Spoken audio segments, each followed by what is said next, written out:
እሺ ምጣድ ላይ ሆነሽ ነይ ብሎ አንቺ እኮ ኢሞሽናሊ ዝግጁ ላትሆኚ ትችያለሽ። ቆይ ዝግጁ ላትሆኚ ትችያለሽ።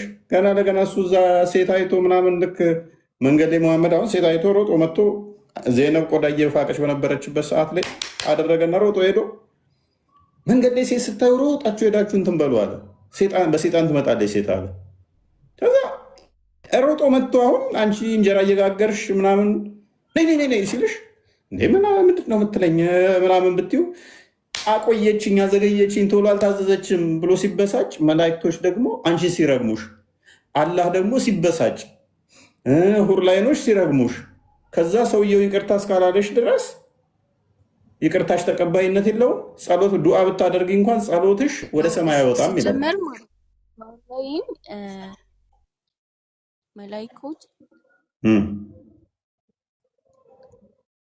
መላይኮች ሙስሊምን የሚራገሙበት አንቀጽ የለም ቁርአን ላይ ማለት ነው። እኛም የገረመን እሱ አይደል? ስለዚህ አዲሱ የተረት ተረት ነው፣ አትቀበዩ ማለት ነው። ጌታ ኢየሱስ አዲሱን አትቀበዩ ማለት ነው። ዝናም አይደለም አዲሱን አትቀበዩ ማለት ነው። ዋናው ተራ ጠብቆ ምክንያቱም ይመለከታታል። ከአንተ በላይ ስሜቱን ይራገማሉ ካለ ደግሞ አልቀበልም። ኦኬ ስሜቱን ከኛ በላይ አሁን እሷ ታውቀዋለች። ስሜቱ ከኛ በላይ ይገባታል እሷ፣ ምክንያቱም ሴት ነች፣ ዶሮ አይደለችም። እንዳውራ ዶሮ ዘሎ ለዋላይ ዝም ብሎ እንዲከመር አፈቅድም ሰው ስለሆነች እንደዛ አልፈቀደችም። እና ፈጣሪ ብላ የምታመልከው አስቤ እስኪ ፈጣሪ ብለሽ የምታመልኪው በመልአክ አስረግሞሽ፣ ሁርላይኖቹ ደግሞ በጣም ያበሳጭ ነው እርግማ ናቸው። ምን ብለው ነው የሚረጉት? አንቺ የተረገምሽ፣ አንቺ ጋር የሚቆየው ቆይ ላሳይሻ፣ አንቺ የተረገምሽ፣ አንቺ ጋር የሚቆየው ጊዜያዊ ነው፣ ወደኛ ይመጣል፣ ትንሽ ጊዜ ነው አንቺ ጋር የሚቆየው እያሉ ያስቀኑሻል ሁርላይኖች። አንቺ አትቀበይም ና እሺ። አላህም ደግሞ ይከፋብሽና ሰውየው ባልሽ ይቅርታ እስካላለሽ ድረስ ቆይ ከሞተ እንኳን ባልሽ ጸሎትሽ ተቀባይነት የለውም። ትቀበያለሽን? አላህ ይግደልሽ ነው የሚሉት። በነገራችን ላይ ሁረናዮች አላህ ይግደልሽ አንብብላት። ይሄ አንድ የግለሰብ አስተሳሰብ ነው እንጂ ይሄው ሪያዱ ሳሊህ ገዝተሽ በአማርኛ ማንበብ ትችያለሽ። ሪያዱ ሳሊህ ነጃሺ ማተሚያ ቤት የታተመ ነው። ገጽ 203 ላይ ምን ይላል? ሐዲስ 289 ላይ ማለት ነው። ሙዓዝ ብን ጀበል እንዳስተላለፉት የአላህ መልእክተኛ እንዲህ ብለዋል፣ አንዲት ሴት በዚህች ዓለም ላይ ባሏን አታሰቃይም፣ ከሁረላይን የሆነችው ሚስቱ አታሰቃዩ፣ አላህ ይግደልሽና እሱ ከአንቺ ዘንድ ለተወሰነ ጊዜ ብቻ ነው የሚቆየው፣ እንግዳ ነው፣ ከአንቺ ተለይቶ ወደኛ ሊመጣ ተቃርበዋል እያለች ብትሆን እንጂ ብለዋል። አላህ ይግደልሽ እያለች ሁረላይኗ ትረግምሻለች አንቺ ማለት ነው። አንቺ እንግዲህ ምናልባት ምድጃ ላይ ሆነሽ ምጣድ ላይ እንጀራ እያሰፋሽ ቆይ እንዴችን እንጀራ ላውጣት ብለሽ ብሎ እምቢ አልሽው። ምክንያቱም ምድጃ ላይ ብትሆኝም ነው ያለው። እዚህ ጋር ደግሞ ሐዲሱ ያላ መልእክተኛ ባል ሚስቱን ለጉዳዩ ከጠራት በፍጥነት ትምጣ ከምድጃ ላይ እንኳን ብትሆንም አልሄድም ካልሽ ደግሞ እርግማኑ ይጠብቅሻል። አፍራ ቀጥይ እስቲ። እሱ ነው የሚረገመው። እሱ ነው አረብ ቦታ ሄዶ ና ሲባል ቶሎ ማይመጣ ከሆነ መረገም የነበረበት። እንደውማ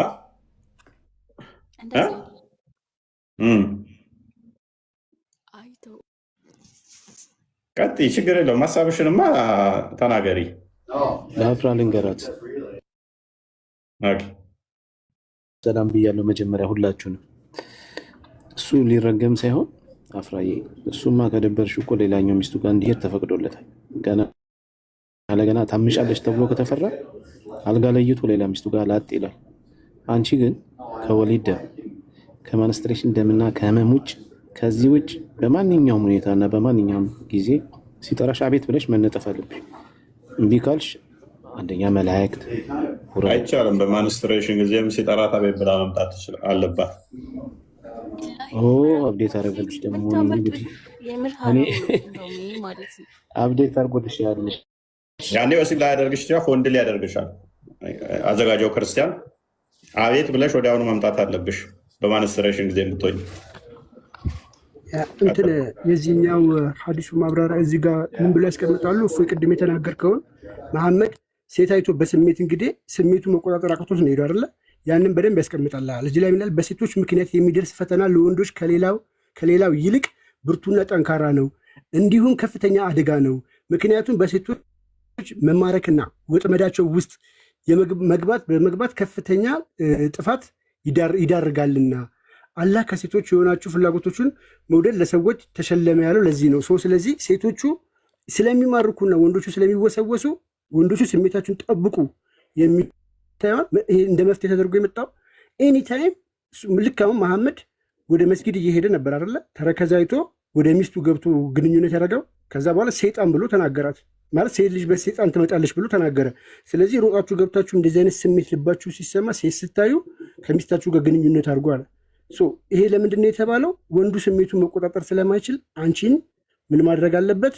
ኤኒታይም ማቴሪያል ሆነሽ መገኘት አለብሽ። ሬዲ ሆነሽ ዝግጁ ሆነሽ መገኘት አለብሽ።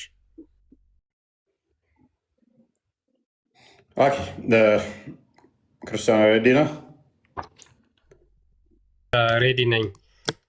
ሊቃውንቶቻቸው ይህንን በተመለከተ ምን ይላሉ የሚለውን እንመልከት። ቢኒ ለአንተ መልስ ይሆናልና ይህን ነገር ያዙት። ሴት ልጅ እንግዲህ በምን ሰዓት ነው እምቢ ማለት የምትችለው ከተባለ፣ አንደኛ በጣም ከባድ ህመም ከታመመች እና ኦብሊጋተሪ ፋስቲንግ ወይም ደግሞ ይሄ ፈርድ ጾም የሚባል አለ፣ በሱ ጊዜ ነው እንጂ በሌላ በረመዳን ማለት ነው። በሌላ ነቢዩ ፎንድ ላይ ያደርጋል እኮ እምቢ ማለት ትችላለች።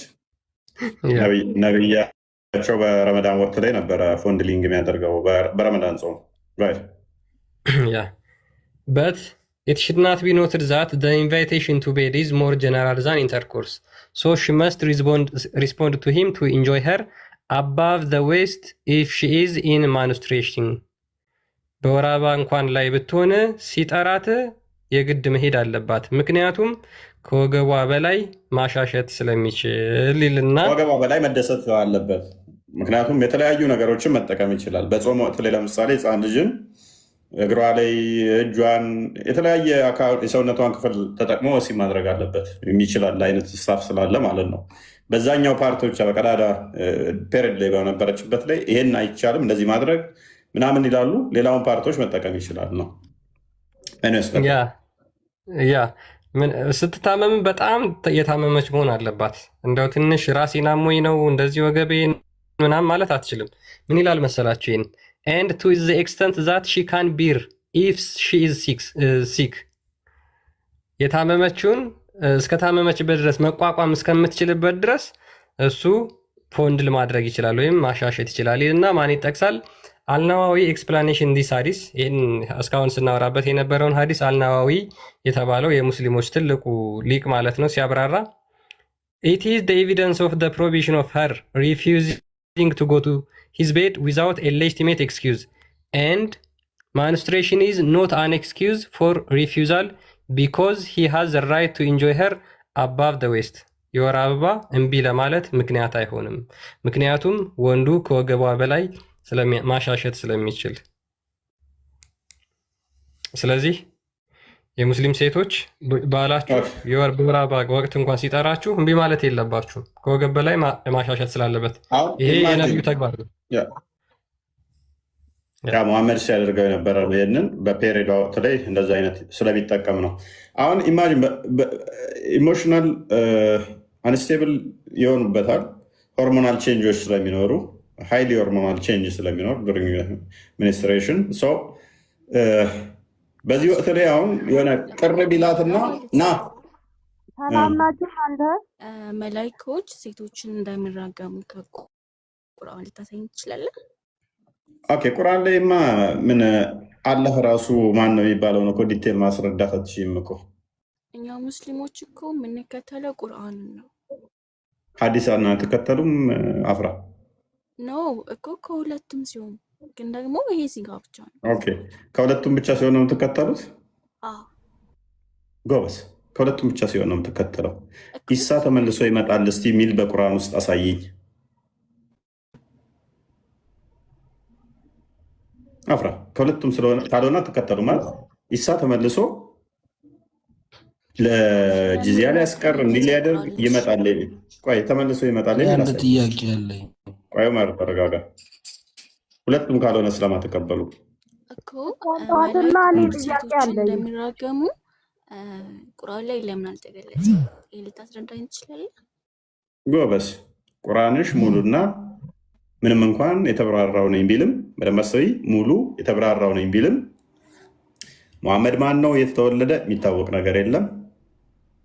ቁርአንሽ ራሱ ስንት ምዕራፍ አለ የሚታወቅ የለም። ቁርአንሽን ማን ጻፈው የሚታወቅ ነገር የለም። አላህ ከሌሊቱ 1/3 ይወርዳል ብለሽ ታምኛለሽ? ቁርአንሽ ሽታውም የለም። ደጃል ይመጣል ብለሽ ታምኛለሽ? ቁርአንሽ ሽታው የለም። ኢሳ መጥቶ ተመልሶ ይሄን ያህል ይቆያል ጂዚያን ያስቀራል ብለሽ ታምኛለሽ? ቁርአን ውስጥ የለም። እንደገና ደጃል ይሄን ያህል እንደዚህ 1 ዓመት ከምናምን ምድር ላይ ይቆያል ብለሽ ታምኛለሽ? ቁርአን ውስጥ ሽታውም የለም። መዲ ይመጣል ብለሽ ታምኛለሽ? ቁርአን ሽታውም የለም። ጥቁሩ ድንጋይ ዓይንና ምላስ ይዞ ይመጣል ብለሽ ታምኛለሽ? ሽታውም የለም። ጀምርልሽ ጅብሪል 600 ምናምን ክንፍ አለው ብለሽ ታምኛለሽ? ቁርአኑ ሽታውም የለም። ተመለሽ ልጨምርልሽ። የመቃብር ቅጣት ታምኛለሽ? ቁርአኑ ሽታውም የለም። 5 ጊዜ ሶላት ትሰግጃለሽ? እንዴት ነው የሚሰገደው? ምን ጊዜ ነው? ቁርአኑ ሽታውም የለም። እንጀምር። ተመለሽ ተመለሽ ተመለሽ። ኦኬ ጥብቁ ሰሌዳ የት ነው ያለው? ሽታውም የለም በቁርአን ውስጥ። ተውራት ለማን የተሰጠው? በቁርአን ውስጥ ሽታውም የለም። እንቀጥል። መልእክተኛ ተላከ። ሁሉን ነገር ቁርአን ጎበዝ። ቁርአኑ ግልጽ እና የተብራራ ነኝ ቢልም ምን ብንጠይቀውን መሰረታዊ ነገር ቆይ ፕሊስ ይዛርክ ቁርአኑ ውስጥ ያለው አላህ ፊት አለው። አላህ 2 እጆች እንዳሉት ከዛ ውጪ አላህ ባቱን ይገልጣል በቂያማ ቀን ብለሽ ታምኛለሽ? ቁርአን ውስጥ ሽታውም የለም። አላህ ባቱን ይገልጣል የሚል አላህ እግሩን ገሃነም ላይ ያቆማል ብለሽ ታምኛለሽ? ቁርአን ውስጥ ሽታውም የለም። አላህ 5 ጣቶች አሉት ብለሽ ታምኛለሽ? ተዛም መጥቶ ጣቶቹ ላይ እንደዚህ ያስቀምጧቸው ምናምን ሽታውም የለም። ተመለሻ ጨምርልሽ። አቡላብ ብለሽ አንድ የቁርአን ክፍል ታምኛለሽ? ማነው አቡላብ? ምንድን ነው? ቁርአንሽ ሽታውም የለም። መልስ የለው። መልስ የለም። ማፊ መልስ ነው መልስ። ጥቁሩ ድንጋይን መሳም ወይንም ደግሞ 7 ጊዜ መዞር ከኃጢአት ያነጻል ብለሽ ታምኛለሽ? ይሄን ቃል በቃል ቁርአን ውስጥ የለም። አፍራ አሁን ለተናገርኩት አንዱ እንኳን ማስረጃ እንጂ አታመጭም። ጨምርልሽ ከፈለግሽ። ለምሳሌ ሲራጥ የሚባል አለ። በሲራጡ ላይ ምድርና ሰማይ እንትን ሲሆን ከዛ ዛ ላይ ሆንና ከዛ አይሁዶችና ክርስቲያኖች ለብቻ ይቆማሉ። ከዛ ሙስሊሞችን እንደዚህ ይለያቸዋል። ከዛ አላህ በተለያየ ቅርጽ በ2 ቅርጽ ይመጣል ምናምን ብለሽ ታምኛለሽ። የፍርድ ቀን ቁርአን ውስጥ ሽታውም የለም። ሽታው እና ይሄ ሁሉ የምታመልኪው አላህ ራሱ የሚታወቅ አይደለም እንኳን ስለዚህ ነገር ግን በቁርአንሽ ውስጥ ምን አለ? ሴትን ልጅ ባልየው እንዴት ማረስ እንዳለበት ተዘርዝሯል። አፍራ አንቺን እንዴት ማረስ እንዳለበት ባልሽ ተዘርዝሯል። አንቺን ከፈለገ ደግሞ ይሄ ስለ እርሻ ሱራ 2:223 ይመስለኛል እሱ ዛሬ በደንብ ተቀምጦልሻል እንዴት ማረስ እንዳለበት። ሱራ 4:20 ላይ ደግሞ አንቺን ተፈለገ እንደ ቁራሌው እቃ ጫማ ያለው እንደ ቁራሌ አንቺን መለወጥ ይችላል። ሚስትን በሚስት ቦታ መለወጥ ከፈለግ ለምትለወጠው ገንዘብ ስጣት ስለሚል፣ ከፈለገ ደግሞ አንቺን መገሰጽ ይችላል። አልጋ መለየት ይችላል። መምታት ይችላል። ምክንያቱም አላህ ከፊሉን በከፊሉ ላይ አበላልጧልና፣ ይኸውም ወንዶች ለሚስቶቻቸው ገንዘብ በመስጠታቸው። እነኛ ማመፃቸው የምትፈሩትን ምን አድርጓቸው? ገስጿቸው፣ በመኝታ ጥሪያቸው ምቷቸው። ሱራ 4:34 ላይ ተቀምጦልሻል። ተፈለገ ባለቤትሽ እስከ 4 ድረስ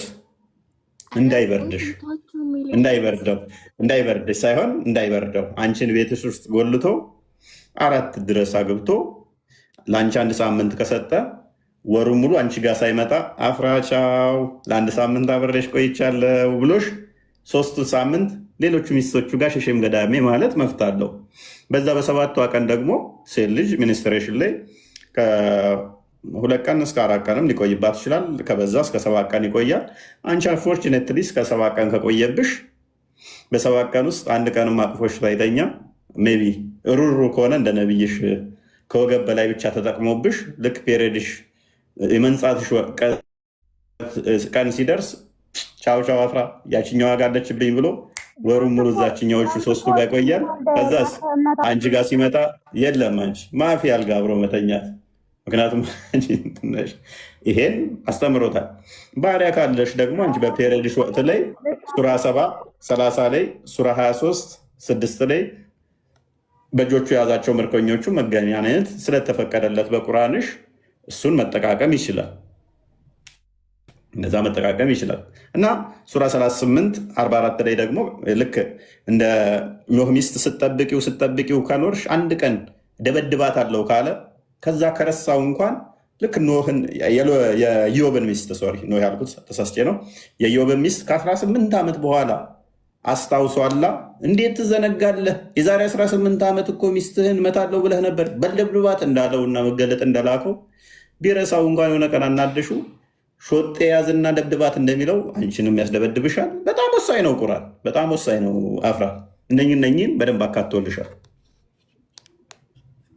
ቻሌንጅ ታደርጊኛለሽ ወይ? ስለቶፒክ እንለፍ። ቀጥል።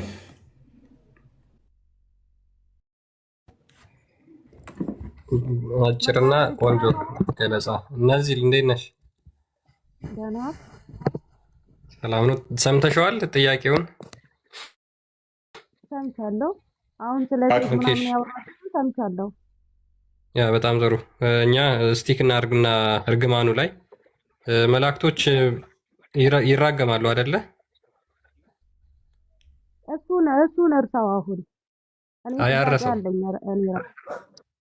አያረሰው ቆይ መላእክት እየረገሙሽ ነው እንዴ? አዎ ይራገማሉ። እስልምና ማለት ነው።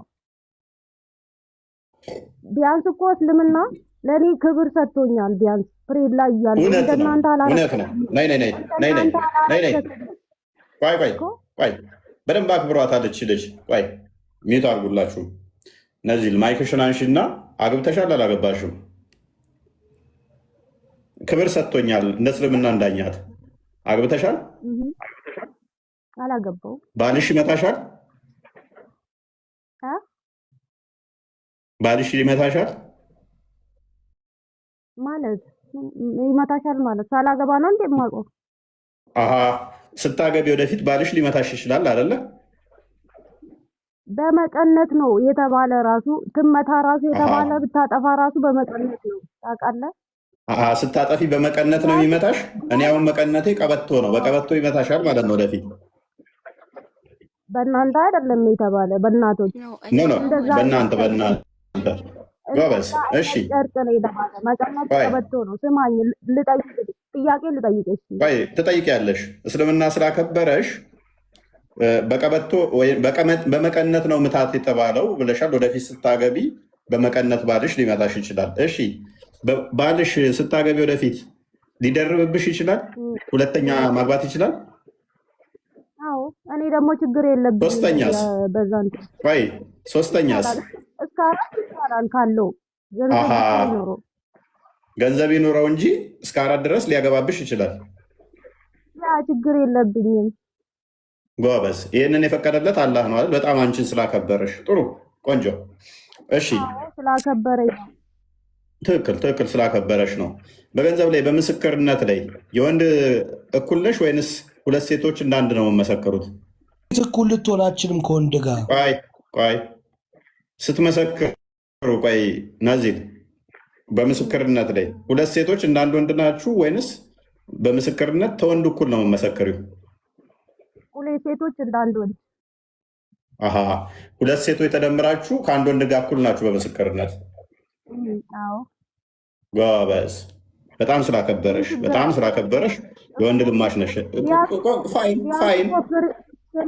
እሺ ስማኝ፣ እኔም ጥያቄ ልጠይቅ። ስማኝ ቆይ ትጠይቂያለሽ። በቀኝ ስትይ ትጠይቂያለሽ። ተቀመጠችበት እርኩስ ነው አላለም እኮ እርኩስ ነው አላለም። ቆይ ችግር የለውም። ኦኬ በፔሬድሽ ወቅት ላይ እሱ እንዳይገናኝሽ አዛ ነው ብሎታል አይደለ ቁርአኑ? ጎበዝ። አዛ ማለት እርኩስ ማለት ነው። ራስሽ መለሽ እርኩስ ብሎሻል ማለት ነው። እናመሰግናለን። እንቀጥል።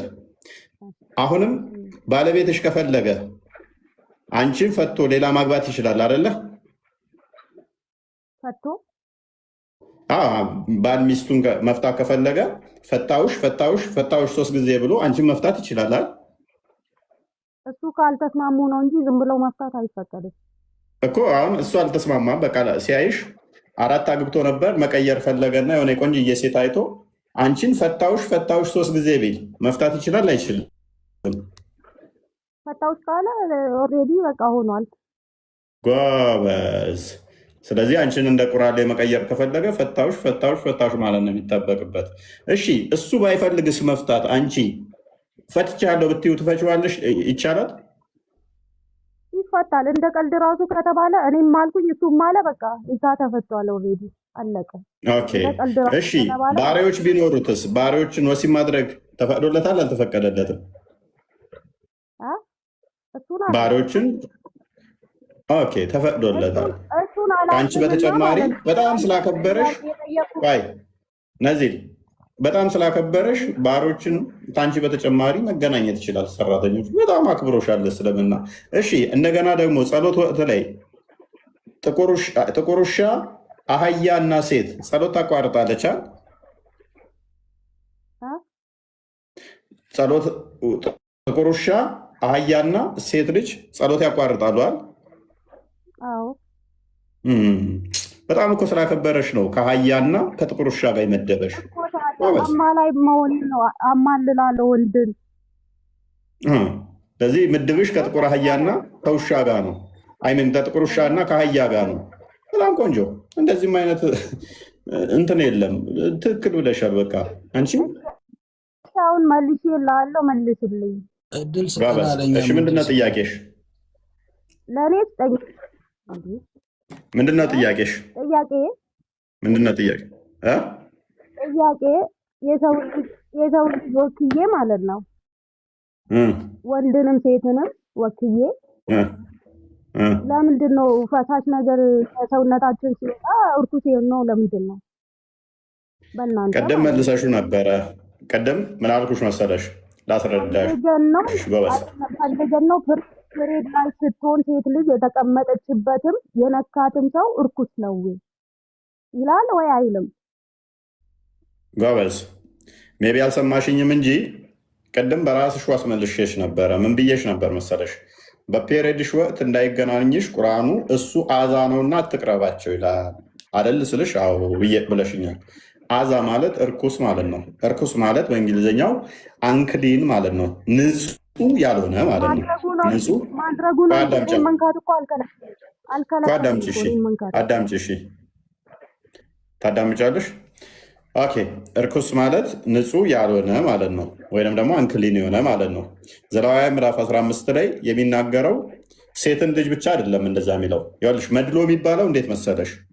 ወንዱን ሳይለው ቀርቶ ሴቷን ቢል ኖሮ አንቺ እንዳልሽው መጽሐፍ ቅዱስ ሴቷን ይሰድባል ትይ ነበር። ሰው ስለጻፈው ነው። አዳምጥ፣ ቁርአንህ ላይ ያለ እያልኩህ እኮ ነው ቃሉ አይደለም። ሰው ስለጻፈው ወንድንም ሴቱንም አንድ ያደረገ። አዳምጥ። የኔ ሽንት ላይ ትቀመጣለህ አንተ። ሰንበዲ ከሰውነቱ መግል ቢወጣ ያንን መግል ትነካለህ። በዛ መግል የወር አበባ አንድ አይደለም። አዳምጥ። ክፍሉ የሚያወራ ምን መሰለሽ ነዚል፣ ከእሷ ተማር። ክፍሉን ከፍቼ ላሳይሽ አይደለ? አይቼዋለሁ፣ አንብቤያለሁ። ቆይ አላነበብሽም፣ በደንብ ላሳይሽ። አንዴ ክፈተው ክርስቲያን። አንብቤያለሁ። ተው እሱን ምን ያደርጋል እኮ ክፍሉን ላስረዳሽ።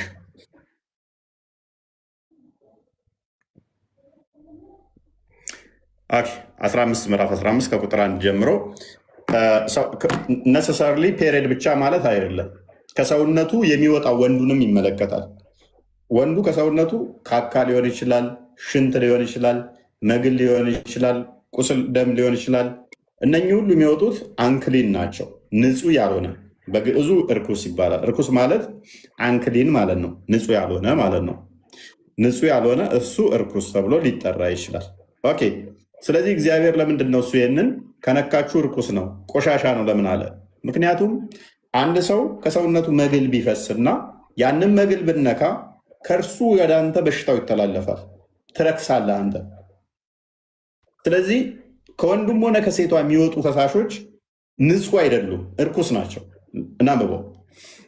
እግዚአብሔር ሙሴን አሮንን እንዲህ ብሎ ተናገረው፣ ለእስራኤል ልጆች እንዲህ በላቸው፣ ንገራቸው፣ ማንም ሰው ከስጋው በደንብ አስተውየው፣ ማንም ሰው ሴትን ብቻ አይደለም ያለው። እናንተ የሚመስለው ውስታዞቻችሁ እዛ ሲዋሿችሁ ሴትን ርኩስ አላሰደባት ይላችኋል። ውሸት። ማንም ሰው እኔም ብሆን ከሰውነቴ የሚወጣው ቆሻሻ ከስጋዬ ውስጥ የሚወጣው ነገር አንቺ ከነካሹ አንቺን ያረክስሻል፣ በዛ ብትበይ በሽታ ያስይዝሻል። ምን ይላል? እስራኤል ልጆች እንዲህ ብለህ ንገራቸው፣ ማንም ሰው ከስጋው ፈሳሽ ነገር ቢወጣ ስለሚፈሰው ነገር ርኩስ ነው። ስለሚፈሰው ያ ፈሳሹ ለሌላው በሽታ ይሆናል። እግዚአብሔር እስራኤሎችን ከግብፅ ሲያወጣቸው ከማንኛውም መቅሰፍት ሊጠብቃቸው ቃል ገብቶላቸዋል። ወረርሽኝ እንዳይመጣ ራሳቸው ምን ማድረግ አለባቸው? መነጠል አለባቸው። ያንን ቆሻሻ እንዳይነኩ ንጽህናቸው እንዴት መጠበቅ እንዳለባቸው ነገራቸው። ስለሚፈሰው ነገር ርኩስነቱ ይህ ነው አለ። ምንድን ነው ፈሳሹ ነገር? ከስጋው ከምኑ? ለምሳሌ ከዚህ ላይ ተቆርጦ ከስጋው ላይ መግል እየፈሰሰ ሊሆን ይችላል፣ ለተለያየ ነገር ሊሆን ይችላል። ስለሚፈሰው ነገር እርኩስነቱ ይህ ነው።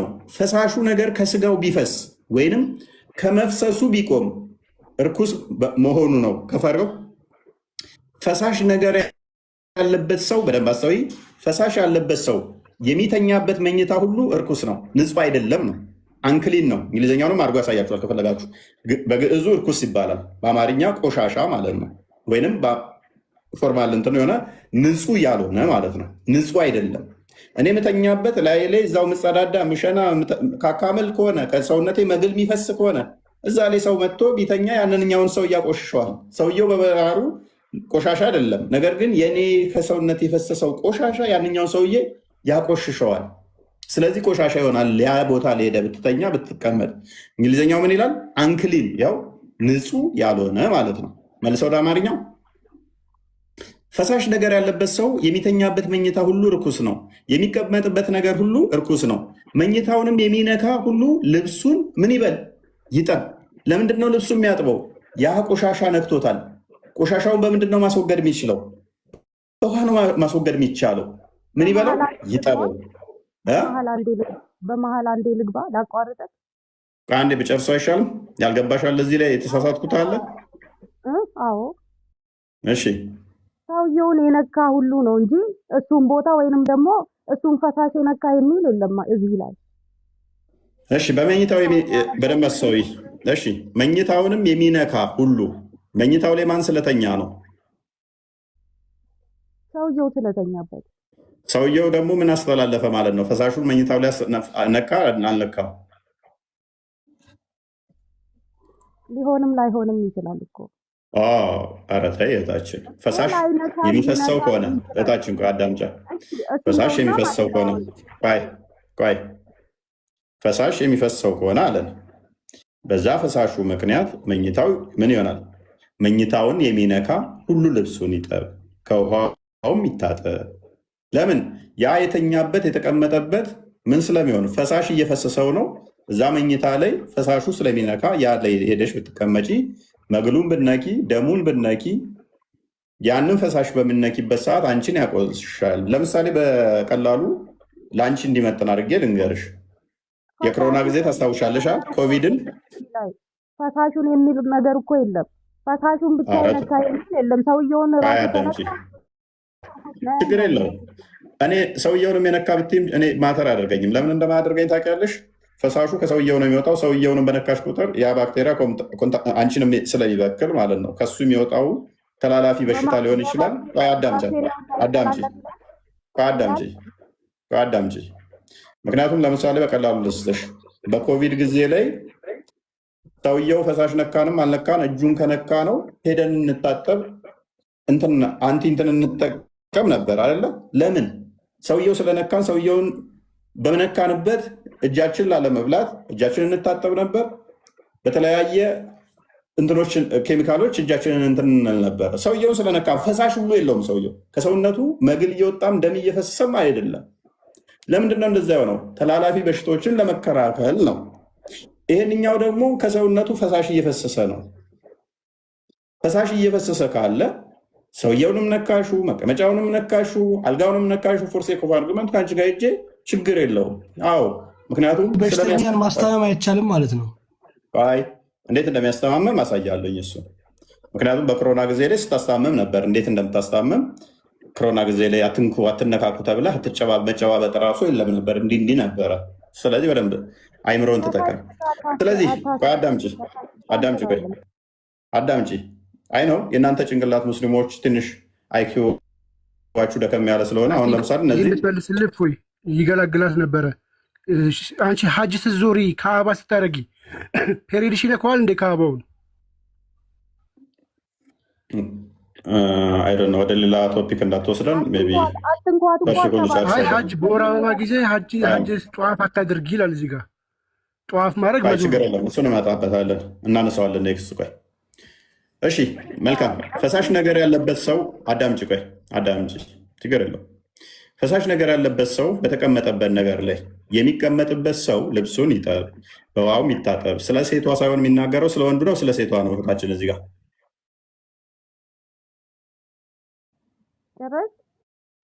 ስለ ወንዱ ነው ስለ ሴቷ ነው የተናገረው እዚህ ጋር። ሁለታችሁም ጎበዝ። ቆይ ሴትን ልጅ ይሰድባል ብለሽ ነው የመጣሽው? ሴትን ልጅ ከወንድ ዝቅ ያደርጋል ብለሽ ነው ይህንን ጥቅስ የጠቀሽው? ወይንስ ለምን እንዲህ ተባለ ብቻ? የሰው ልጅ ወክዬ ነው የተናገርኩት። ጎበዝ። እንደዛ ከሆነ ስለዚህ ጥያቄሽ ሴት ልጅ ተበደለች በዚህ ጥቅስ የሚል አይደለም። ፔሬድ። በዚህ ተስማማን? አዳምጫ። ምክንያቱም ለወንዱም የተነገረ ለሴቷም የተነገረ ስለሆነ ምንም ጠብ የለንም ማለት ነው። እንዲያ ከሆነ ታዲያ ክፍሉ ስለ በሽታ የሚያወራ ነው። ይሄ ምንም ጭንቅላቱን ለሚጠቀም ሰው እኔ ሙስሊም ብቻ ለመሆን የሚጠበቅባችሁ ኤቴስት ሁኑ፣ ዋቄ ፈታን ተከተሉ፣ ዋቴቨር ኢት ኢዝ ምንም ድንጋይም አምልኩ። ይህንን ለመረዳት ሙስሊም ካልሆናችሁ በጣም ቀላል ነው። ፈሳሽ ከሰውነቱ የሚፈስ ካለ ልብሱን ይጠብ፣ ቆሻሻ ነው ወይም ደግሞ አንክሊን ነው፣ ንጹህ አይደለም፣ ያንን ነክቶ አይቀየጥ ተብላችሁ ይሄ እንዴት እንዲህ ይባላል? አዳምጪ። መግሉንም ካካውም ላይ ሄጄ ተቀምጬ ለምሳሌ አፍራን የሆነ ሰው ላዩ ላይ የሚጸዳዳ ብታገኝ ሄዳ ላዩ ላይ ትቀመጣለች፣ በዛ እጁ ሄዳ ትበላለች።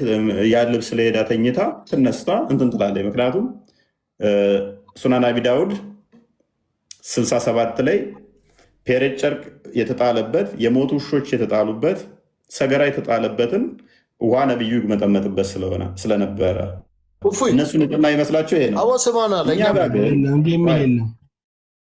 አውል ሸውዩ እንደለም የሚል የለም ይላል።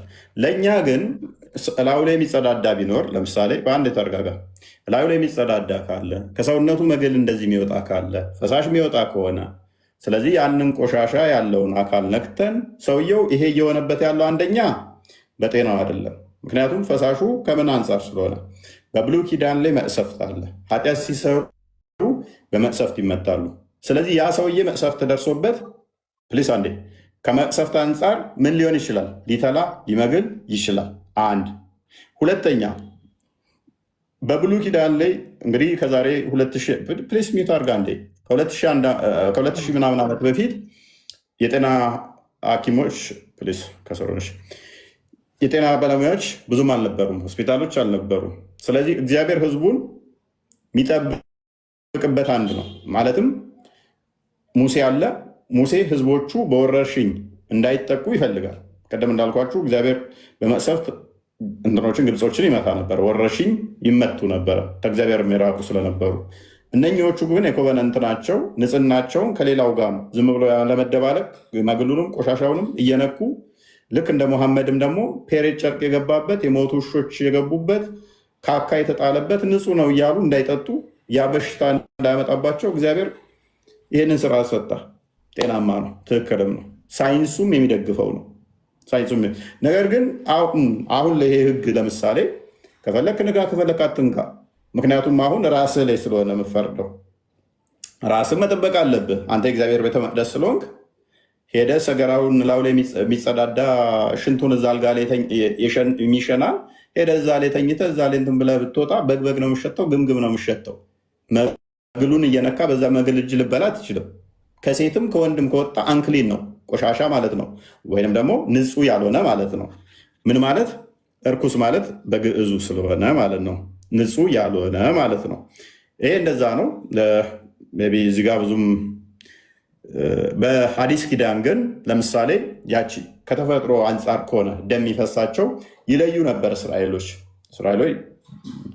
ያንን ንጹህ ሆና እንትን አለ ከደሟን እስክነጻ ድረስ የክርስቶስን ልብስ የነካችን ያችን ታስታውሳላችሁ። የልብሱን ጫፍ ብነካው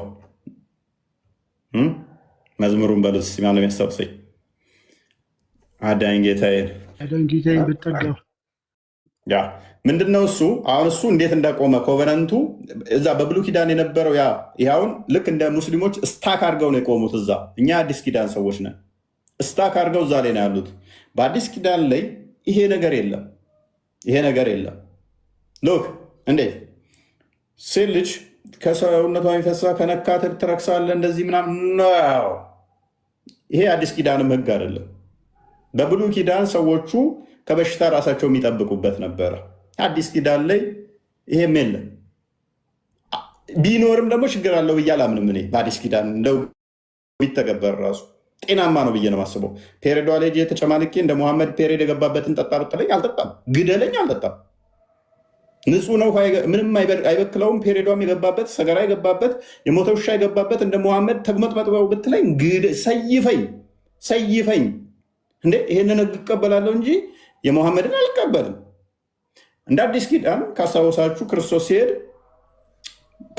ወደ 12 ዓመት ደም ሲፈሳት የነበረች ነች። እንደምንም ብዬ ልብሱን ጫፍ ብነካ ደሜ ይቆማል ብላ አመነች። ከዛስ እንደምንም ተጋፍታ በግፊያ ውስጥ ሄዳ ልብሱን ነካችሁ ክርስቶስን። ክርስቶስ መለስ አለና ማነው የልብሴን ጫፍ የነካኝ አላቸው። ይሄ ሁሉ ህዝብ እያጋፋህ እንዴት ትጠይቀናለህ አሉ። ያ ሁሉ ግፊያ ካለ ክርስቶስ ለምን ጠየቃቸው? ምክንያቱም በህዝቡ በጣም ተጨናንቆ እየተጋፋ ከነበረ ሌሎችም ሲነካኩት ነበር። ለምን የእሷን ስፔሻል አድርጎ ማነው የነካኝ አላቸው። ከኔ ኃይል ሲወጣ ቃል ለምን አላቸው? ለምን አላቸው? ቅድም እንዳልኳችሁ እነሱ ለጥጠውት እንደ ሙስሊሞች ሄደው የመርከስ በቃ እንትን ብለው በጣም ለጥጠውት ነበር እንደ ሙስሊሞቹ። ሴትን ልጅ እንትን ለማለትም አንዳንዶች የሚጠቀሙ ነበር። ነካችኝ፣ እሷ ደም ይፈሳት፣ እኔ ልረክስ አልችልም፣ እኔ የረከሰው ማነፃ እንጂ ሲላቸው ነው። ለምንድን ነው የጠየቃቸው? እንደነካችሁ በደንብ እንዲያውቁ። እነሱ ድናለች እኮ ኦልሬዲ ነካችሁ፣ ዳነች። ዳኔ በመንካቱ አምና አንድም ለነሱ ምስክር እንዲሆን፣ አንደኛ እምነቷ ምን ያህል ጠንካራ እንደሆኑ እንዲያውቁ፣ ሁለትም ደግሞ ሴት ልጅ ደም ስለሚፈሳ ስለነካችህ አንተ የምረክስ አለመሆንን ሲያጠይቅ የብሉይ ኪዳኑ እኛን እንደማይመለከተን አሁን አንድም እርሱ አምላክ በምንም የማይረክስ መፍትሄ ሰጪ መሆኑ ሲያጠይቅ፣ አንድም ሴትን ልጅ ምን ያህል እንዳላቃትና ከፍ እንዳደረጋት ለ12 ዓመት የሚፈሳት ደም ገና ስነካ ልብሱን ቀጥ ብላ ስለነካች ይቆሻል ይረክሳል ነበር አለ ነው። ክርስቶስ እንኳን እሱን ልታረክሰው እሱ የረከሰውን የሚያነጻ መሆኑን እንድትረዱ ያ በዚህ ኃይል ተኔ ሲወጣ ታወቀኛል ብሎ ያ ከእርሱ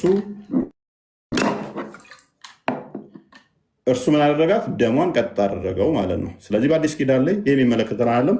በብሉይ ኪዳን ያለውም ደግሞ ችግር አለው ብዬ አላምንም። ምክንያቱም በቁርአን ውስጥ በተመሳይ ይሄው ነገር ስላለ ማለት ነው። ኦኬ የምትሉት አለ እዚህ ላይ አላው እዚህ ልን እስቲ ይኸውልሽ ናዚል እስቲ ቀስ ስሚኝማ መጽሐፍ ቅዱስ ወንድ ርኩስ ነው ይላል እንዴ? ይላል መጽሐፍ ቅዱስ ወንድ ርኩስ ነው ይላል? አላው መልሽልኝ። አዎ ወንድ ርኩስ ነው ይላል? አይደለም። የትም ቦታ ላይ ወንድ ርኩስ ነው አይደለም። የትም ቦታ ላይ ርኩስ ብሏል። ወይ ይኸውልሽ ሴትም ርኩስ ናት፣ ወንድም ርኩስ ነው አይደለም። ርኩሰት የተነገረው ከምን አንጻር ነው? መጽሐፉ ከምን አንጻር ነው ርኩስ ብሎ ያስቀመጠው? እስቲ ንገሪኝ። ያው ነው ፈልገን ማታደርገው ነገር ስለሆነ እኛም እኮ ፈልገን አይደለም ፍሪድ ምናምን እንትን የምንለው። አሁን እሱን አላልኩሽም። ይኸውልሽ ናዚል መጽሐፍ ቅዱስ አንድም ቦታ ላይ ወንድ ልጅ ርኩስ ነው አላለም፣ ሴትም አላለም። ከፈሳሹ አንጻር ነው እኮ ብሏል። ዘልባቤ መጀመሪያ ጥያቄን ራሱ እኮ አልመለሰልኝም። እሺ እናቴ አንዴ ስሚኝ። ከፈሳሹ አንጻር ነው እንጂ የተባለው እዛ ላይ እንደዛ ያለ ነገር አለ እንዴ? አዎ ቆይ አንዴ መልሱልኝና ከዛ ጠይቁኛላችሁ። ይሄው እየመለስኩልሽ እየተመለሰልሽ እኮ ነው። አንዴ ስሚ። መጽሐፍ ቅዱስ አንድም ቦታ ላይ ወንድና ሴት ርኩስ ነው። ስሚ እሺ፣ እሺ ስሚ። መጽሐፍ ቅዱስ እግዚአብሔር ሰውን ሲፈጥር መልካም እንደሆነ አየ፣ ባርኮ ቀድሷቸው ቅዱስ አድርጎ ፈጠራቸው ነው የሚለው። አንድም ቦታ ላይ ርኩስ ናቸው ብሎ አላስቀምጥም። አሁን ይሄ ርኩስ የሚለው ነገር የተነሳው ከፈሳሹ አንጻር ከሰዎቹ በራሳቸው ርኩስ ናቸው የሚል ነገር የለም። ከነሱ የሚወጣው ፈሳሽ አንጻር እንደዛ ተብሎ ተቀምጧል ማለት ነው። ስለዚህ አሁን ወንድ ልጅ ርኩስ ቢባል ወይም አትንከው ቢባል ከምን አንጻር ነው? ከፈሳሹ አንጻር ነው እንጂ ከራሱ ሰው ወንድ ስለሆነ ርኩስ ነው ወይም ሴት ስለሆነች ርኩስ ነው የሚል አይደለም። ስለዚህ ያ ነገር ደግሞ ዘማክሲመም ህግ ነው የሚሰጠው። ህግ ሲሰጥ ወደ መንፈስ ሲነግርሽ ነበር። ህግ ሲሰጥ አንድ ነገር ፈሳሽ የሚወጣ ከሆነ ያ ፈሳሽ የቱ ጋር እንደሚነካው ሰውየው አይታወቅም። ስለማይታወቅ ያን ሰው መንካት አስፈላጊ አይደለም። ምክንያቱም እነዚህ ሰዎች እስራኤላውያን ሀገር እንኳን አልሆኑ አንድ ላይ ነው ታፍነው የሚኖሩት ማለት ነው። መንገድ ላይ ያሉ ህዝቦች ናቸው። ይሄ ህግ ሲሰጣቸው ገና ከግብፅ ወጥተው በበረሃ በጉዞ እያሉ ነው አንድ ላይ ተሰብስበው ነው የሚቀመጡት። ስለዚህ በእነሱ መካከል ላይ በሽታ ከገባ ያልቃሉ ማለት ነው። ስለዚህ እግዚአብሔር ደግሞ በጤና ወደ ተስፋይቱ ርስት ወደ ወተትና ማር ወደምታፈልቀው ወደ ከነዓን እንዲገቡ ይፈልጋል። ምክንያቱም ከነሱ ጋር ቃል ኪዳን ስላለው ማለት ነው። ቃል ኪዳን ስላለው ስለዚህ እዛ ላይ የተሰጣቸው ማክሲመም የሆነ ህግ ተሰጥቷቸዋል። ለምን አንድ ሰው ከመካከላቸው እንዲህ አይነት ፈሳሽ ካለው ይለይ ሁሉ ይላል። ከፈለግሽ ዘጥሻል ይለይ ይላል። ምክንያቱም ማህበረሰቡ አንድ ላይ ስለሚኖር በሽታ እንዳያስተላልፍ ማለት ነው። ይሄ ሰው ይለይ ብሎ ያስቀምጣል። ከዛ ላይ በሽታ እንዳይተላለፍ ነው የምለውን ከራስ ነው ያመጣው። አይ ቲንክ እርኩስ ማለት ምን ማለት ነው? አንቺ ዲፊኒሽኑ ተረዳሽ? ቆይ አንዴ ዴቪያ አንዴ ቆይ። ፈሳሽ እኮ ይላል። ፈሳሽ ከነካ አንክሊር ንጹህ አይደለም ይልሻል እኮ መጽሐፉ። ስለዚህ እንዳትነኩት ወይም ደግሞ ይለይ ነው የሚለው። የነካው ነገር ሁሉ ንጹህ አይደለም ወይ እርኩስ ነው ተለዩ እያለ በሽታ ለምን እንዴት በሽታ አይደለም ትይኛለሽ? እህት አለም አይምሮሽን ካልዘጋሽ በስተቀር ንጹህ አይደለም፣ የነካውም ንጹህ አይደለም፣ እሱም ንጹህ አይደለም እየተባለ ይለይ አይልም መጽሐፉ። ለምንድን ነው የሚለይ እኮ? አይዞሌሽን የታዘዘው ለምንድን ነው ታዲያ? ለ7 ቀን የታዘዘው በዛ አማካኝነት የሚመጣ በሽታ ካለ ማህበረሰቡ እንዳይጎዳ ነው አይደል? ነው አይደለም? አይደለም። እሺ አይደለም ብለሻል። አንቺ መልሽልን። ክፈትላትና ለምንድን ነው ይለይ የተባለው? እሺ አንቺ መልሽልን። አንቺ ስለምታውቂ እኮ መጽሐፉን አንብቡ ነው ያልኳቸው እንጂ ጎበዝ ነዚል። ስለዚህ ልጠፋ ውስጥ እንግባ ማለት ነው። በወር አበባሽ ወቅት ጸሎት ማድረግ ትችያለሽ? ሰላት መስገድ ትችያለሽ? አልችልም። አችም ለማማችው የናቻኝ ደግሞ እርኩስ አይደለም። ቆይ ጎበዝ ቆይ ሰላት ባለማድረግሽ ደግሞ ባለመጾምሽ ደግሞ አላህ መሐመድ ምን ብሎሻል? ጋነም ከሚገቡት ነሽ ብሎሻል። በፔሬድሽ ምክንያት ጋነም ይከትሻል። አላህ ትስማሚያለሽ? ነገር አምጥታ አታውራ። ቀዳ መልሳለሁ። ኦኬ ሳትመልሽ ብትሞችስ? ከሞትማ እኔ ቶሎ ብዬ ካልመለስኩኝ እሱ የራሴ ጉዳይ ነው፣ የራሴ ችግር ነው። ስለዚህ ጋነም ትገቢያለሽ በፔሬድሽ ምክንያት። ቆይ ትንሽ ተለጣፊ ቆይ፣ በደንብ አስተውሉ። በፔሬዷ ምክንያት ጋነም ትገባለች። ጋነም ምገባለች አይልም። አሳየኝ። ኦኬ። በፔሪዮድሽ ወቅት ትጾሚያለሽ፣ ትጸልያለሽ? ሐዲሱን አስተካክለልኝ ክርስቲያን ዘጋጀው። በፔሪዮድሽ ወቅት ትጾሚያለሽ፣ ትጸልያለሽ? በረመዳን ወቅት ኦኬ። በዚህ ምክንያት ደግሞ ገሃነም ይገባሉ ይላል ነብይሽ። ያው ሐዲስሽ ፊት ለፊት አንብቦ መለጠፋ ማረሽ ማለት ነው። ኦኬ ናዚል ላንብብልሽ። በተቻለሽ መጠን ግን አይምሮሽን አሰሪው ይመስለኛል። ብዙም የመርዳት ሌቭልሽ ጥሩ አይመስለኝም የምር ግን ላንብብልሽ እስኪ። ኦኬ ሳሂህ አልቡኻሪ 304 ላይ ምን ይላል መሰለሽ? በደንብ አዳምጭ እሺ ናዚል፣ በደንብ እንድትረጂ እንዲገባሽ በደንብ አዳምጭ። አርቲኩሌት ለማድረግ ሞክሪ። ዋንስ አላስ ሜሴንጀር ዌንት አውት ቱ ሙሳላ ቱ ኦፈር የኢድ አልፈጥር ፕሬየር። አንድ ቀን የአላህ መልእክተኛ የኢድ አልፈጥር ፕሬየርን ጸሎት ለማድረግ ወጣ ይላል። ዘን ሂ ፓስድ ባይ ዘ ውሜን ኤንድ ሴድ፣ ከዛ በሴቶች መካከል አለፈ። ኦ ውሜን ጊቭ አልምስ አስ አይ ሃቭ ሲን ዛት ዘ ሜጆሪቲ ኦፍ ዘ ድዌለር ኦፍ ሄል ፋየር ዌር ዩ። እናንተ ሴቶች ሆይ ምን አላቸው ሴቶቹን? እናንተ ሴቶች ሆይ ምጽዋትን አብዝታችሁ ስጡ፣ ምክንያቱም ከገሃነም ነዋሪዎች አብዛኞቻችሁ እናንተ ናችሁና አላቸው። ሴቶችን ከወንድ በተለየ አብዛኞቻችሁ ገሃነም የምትገቡት እናንተ ናችሁ እያለ ነው። አየሽ፣ ይሄ ነው የጾታ መድሎ ማለት ይሄ ስለሆነ ማለት ነው። በጾታ ለይቶ ገሃነም የሚያስገባው እናንተን ስለሆነ፣ ገነትና ገሃነም የሚገባው በጾታ ተለይቶ አይደለም። መጀመሪያ ይህንን አዳምጭ በደንብ። ዘያስክድ እነሱም ጠየቁት፣ የአላህ መልእክተኛ እኛ ለምንድን ነው በብዙ ሆነን ገሃነም የምንገባው ብለው ይጠይቁታል። እሱም ምን ይላቸዋል? ዩ ከርስ ፍሪኩዌንትሊ ኤንድ አር አንግሬትፉል ቱ ዩር ሃዝባንድስ፣ እናንተ ብዙ ጊዜ ትራገማላችሁ፣ ለባሎቻችሁ ምስጋና ቢስ ናችሁ። አንደኛ ገሃነም የምትገቡበት ማለት ነው። ይቀጥላል። አይ ሃቭ ናት ሲን ኤኒዋን ሞር ዲፊሽየንት ኢን ኢንተለጀንት ኤንድ ሪሊጅን ዛን ዩ፣ ከእናንተ በላይ በሃይማኖትና በእውቀት በጭንቅላት ጎዶሎ አላየሁም ይላችኋል። የእናንተ ነብይ ነው እነዚህ የሚላቸው። ወንዶችን ነው የሚላቸው አይደለም፣ ሴቶችን ነው የሚላቸው አይደለም። የሃይማኖት ጎዶሎ ተብሎ በጾታ የተለየበት ብቸኛ ሃይማኖት እስልምና ነው። ሉክ ብቸኛ ሃይማኖት ማለት ነው። ከዛ ምን ይላቸዋል? ዘውመን አስክድ ሴቶቹም ይጠይቃሉ፣ ኦ ሜሴንጀር ኦፍ አላህ ዋት ኢዝ ዲፊሽንት ኢን አወር ኢንተለጀንት ኤንድ ሪሊጅን፣ የአላህ መልእክተኛ ሆይ እኛ በሃይማኖትና በጭንቅላት ጎዶሎ የሆንበት ምክንያት ምንድን ነው ይሉታል። ሂ ሴድ እሱም እንደዚህ ይላቸዋል፣ ኢዝ ናት ዘ ኤቪደንስ ኦፍ ቱ ሜን ኢኳል ቱ ዘ ዊትነስ ኦፍ ዋን ማን፣ የአንድ ወንድ ምስክርነት ከሁለት ሴቶች ጋር እኩል አይደለምን ብሎ ይመልስላቸዋል። ዘይ ሪፕሌድ ኢን አፍርማቲቭ፣ እነሱም በአዎንታዊ ይመልሱለታል። ሂ ሴድ ዲስ ኢዝ ዘ ዲፊሽንሲ ኢን ሄር ኢንተለጀንስ፣ በአይምሮ ጎዶሎ የሆናችሁበት ይሄ ነው ይላችኋል። ከዛ በኋላ ኢዝንት ሂ ዛት ኤ ውመን ካን ናይዘር ፕሬይ ኖር ፋስት ዲዩሪንግ ሄር ሜንሰስ፣ ሴት ልጅ በወር አበባ ጊዜ አትጾምም አትጸልይምን ይላቸዋል። አዎ አትጸልይም ይሉታል እነሱም። ሂ ሴድ እሱም ይላቸዋል፣ ዲስ ኢዝ ዘ ዲፊሽንሲ ኢን ሄር ሪሊጅን፣ ይህ በሃይማኖታችሁ ጎዶሎ የሆናችሁበት ነው ይላቸዋል። አየሽ፣ የሃይማኖት መድሎ ይሄ ነው። ያ በፔሬድሽ ምክንያት ገሃነም ከመሞይ አንዷ ትወኛለሽ፣ የአይምሮ ጎዶሎም ትወኛለሽ። በፔሬድሽ ምክንያት አንድ ቀላል ብቻ ከቁርአን ላይ ልጠይቅሽ፣ በፔሬድሽ ምክንያት ባልሽ ይርቅሻል አይርቅሽም? ነዚል በዛ ጊዜ እኔም እንዲቀርበኝ አልፈልግም። ጎበዝ፣ እንዲቀርባት አያስፈልግም። ባሏ መራቅ አለበት ከሱ። እኛ ጋር ግን ከነካችሁት እሱ ቆይ የእኛ ግን ያፈሳሹ እንደዚህ ያለባትን ከነካችሁ ታጠቡ፣ ልብሳችሁንም እጠቡ፣ እሱ ላይ ከተኛችሁ እሷ ፈሳሽ እንትን ያለበት የተኛችሁ ካተባለ እንዴት ትላለች? ራቃት እየተባለ እሷ ጋር ሲሆን ግን ችግር የለውም።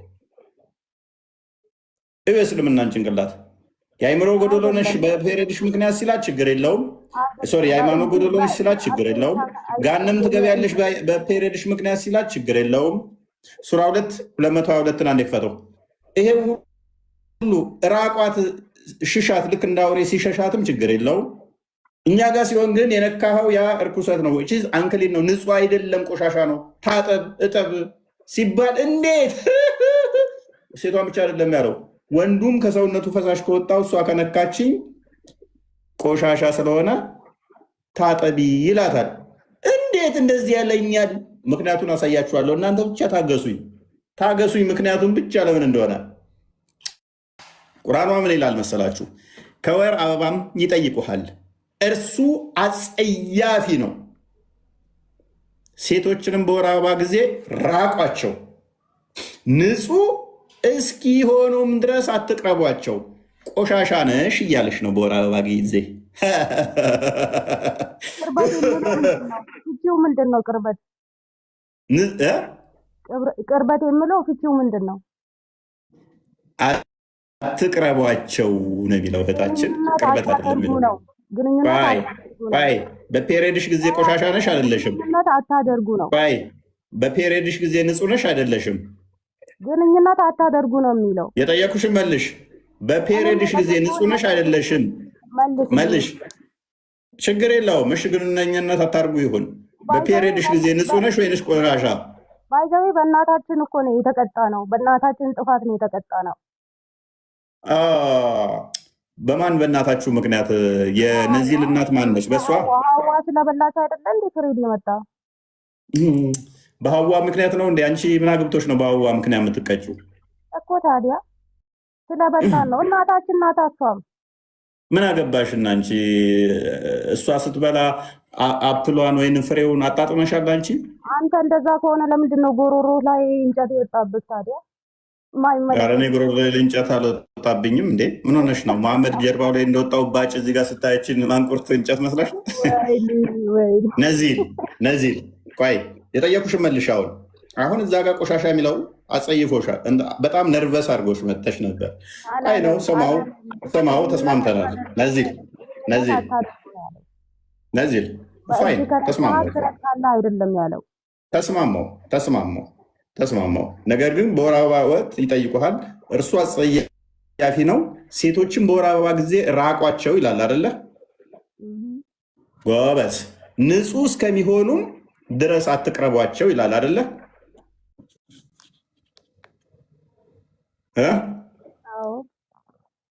ንጹህ እስኪሆኑ ድረስ አትቅረቧቸው ከተባለ በፔሪየድሽ ጊዜ ንጹህ ነሽ ወይንስ አይደለሽም?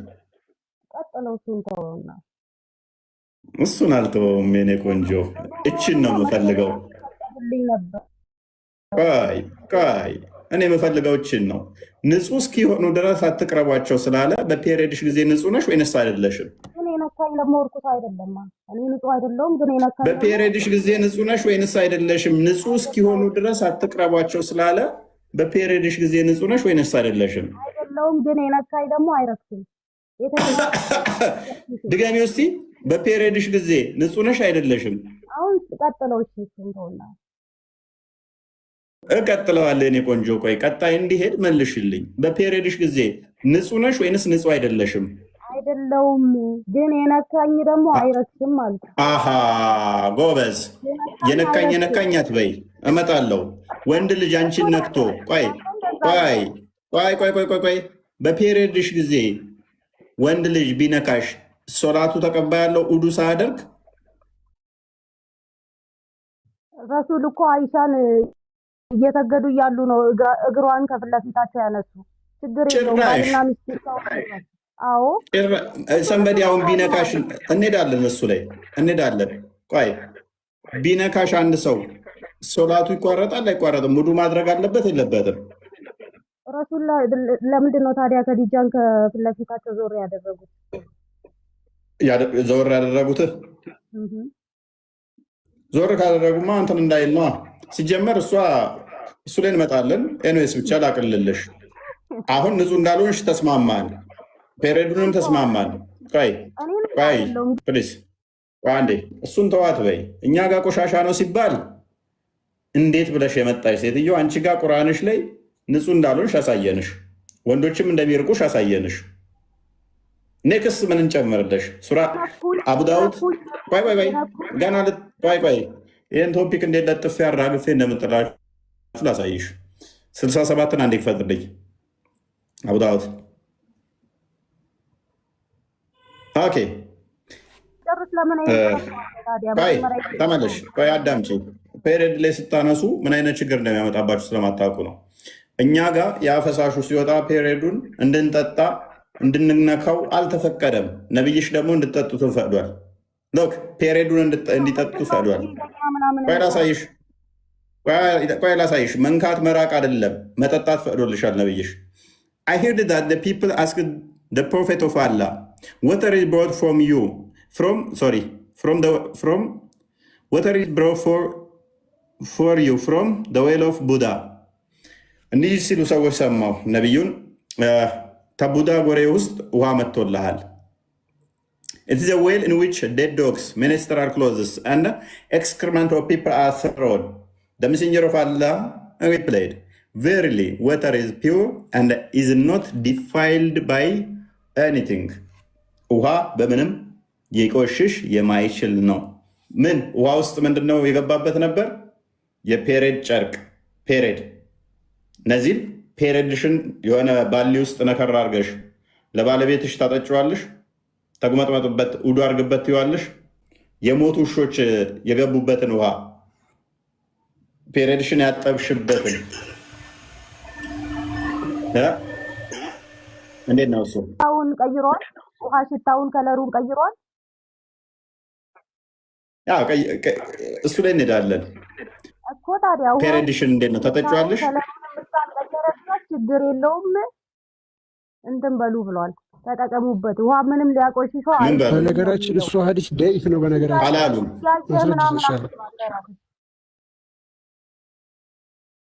ቃል አዘጋጀው እሱን አንደኛ እሱ ችግር የለውም ላሳይሽ።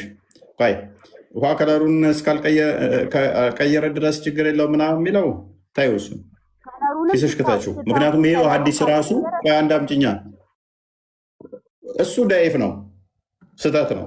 ምክንያቱም ነብይሽ ምንድነው መሰለሽ ያለው ውሃ በምንም ተአምር፣ በደንብ አስተውይ፣ ውሃ በምንም ተአምር አይቆሽሽም ነው ያለው አንደኛ። ሁለተኛ ይሄው ሀዲስ ራሱ ውሃው ከለሩ እንደተቀየረ ይናገራል።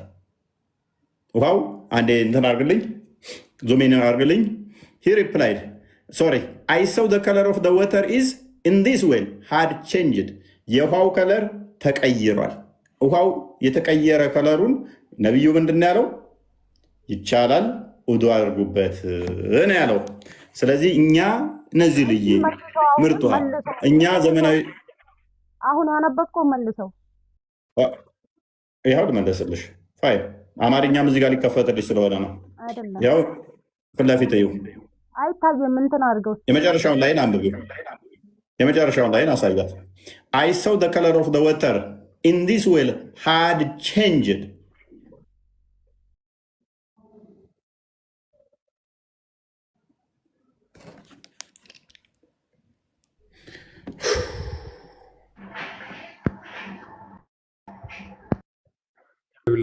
ይሄ ውሃው ሲጀመር ግን እንደው ነዚል በነገራችን ላይ የውሃው ከለር አይቀይርም ያልሽው የወር አበባ የገባበት ጨርቅ ከለሩ አይቀይርም። እንደው ሀዲሱ ባይል ራሱ ኦኬ ደም አያቆሽም ብሏል አላለም? ቆይ አንዴ እሱን ያነብልሻል። ችግር የለም። የነብይሽን ትእዛዝ ብትሰሚው የተሻለ ነው የሚሆነው። እዚህ ላይ ምንድን ነው የሚለው? ያለ መልእክተኛ እንዲህ ብለዋል፣ ውሃ በባህሪው ንጹህ ስለሆነ ምንም ነገር አያቆሽሸውም። ሶስቱም የሀዲስ ሊቃውን ዘግበውታል። አሕመድ ሰሒህ መሆኑ ተረጋግጠዋል ይላል። ይሄ ሀዲስ ሰይ ነው፣ ውሃ በምንም አይቆሽሽም። ከዛ እዚህ ገጽ ላይ ደግሞ ይመጣና ይህንን ክሊር ሲያደርጉልሽ ምን ብለው ይነግሩሻል? ይታይሻል ብዬ አስባለሁ። ሸርሁ ላይ ምን ብለው ያስቀምጡታል? ውሃ በባህሪው ንጹህ ነው የሚለው ሀዲስ ክፍል ሰሒህ መሆኑ በሀዲስ ሊቃውንት ተረጋግጧል። ሽታውን፣ ጣዕሙን ወይንም መልኩን የቀየረ ነገር ከእርሱ ላይ ከወደቀበት በስተቀር የሚለው ክፍል ግን ደኢፍ ደካማ ነው። ቢሆንም አሉ ከዛ በኋላ ቢሆንም ግን መልእክቱ በህገ ሸሪዓ ሊቃውንት በህገ ሸሪዓ ሊቃውንት ስምምነት ኢጅማ የጸደቀ በመሆኑ 100% ተቀባይነት እንዳለው የፊቅ ሊቃውንት አስምረውበታል። ስለዚህ ሀዲሱ ደኢፍ ነው። መሐመድ ውሃ በምንም አይቆሽሽም ነው ያለው። ግን ህሊናቸው ሊቀበል ስላልቻለ ይህንን የገማ ውሃ ፔሬድ ጨርቅ የተጣለበትን መጠቀም ስላልፈለጉ ሊቃውንቶቹ ደኢፍ አድረንትን ሰው እንዲጠቀምበት ፈቀዱ ማለት ነው። ሀዲሱ ግን ደኢፍ ደካማ ነው። ኤኒዌይስ ፓራፍሬዝ አድርገው ክርስቲያን ቶፒክ ቶፒካችን ላይ እንመለስ። በነገራችን ላይ ብዙ ፖይንቶች ናቸው የተነሱት። አሁን ያው መጽሐፍ ቅዱስ ላይ ብሉይ ኪዳን ላይ ያለውን ነገር ግልጽ ነው። ምንም ጾታዊ መድሎን የሚያሳይ ስላልሆነ ለወንዱም ለሴቱም የተሰጠ ህግ ነው። አንክሊን ነው የሚለው ከመቆሸሽ ወይም ደግሞ ንጹህ ካለመሆን የተነገረ ነው ማለት ነውና ምንም አዲስ ነገር የለውም። በእስልምናው በኩል ስንመጣ ግን ሴቷን ብቻ የሚመለከት ነው። የንጽህና ጉዳይ ሴቷን የሚመለከት ነው። ምክንያቱም ወንዱ ለምሳሌ በሽተኞች ወይም በጉዞ ላይ ብትሆኑ ይላል ቁርአን፣ ወይም ከእናንተ አይነ ምድር ቢመጣበት ወይም ሴቶችን ብትነካኩ ውሃ ባታገኙ ንጹህ የምድርን ገጽ አስቡ ይላል። ስለዚህ ሰው ሽንት ቤት ገብቶ ሲወጣና ሴት ልጅ ሲነካ ተመሳሳይ ነው።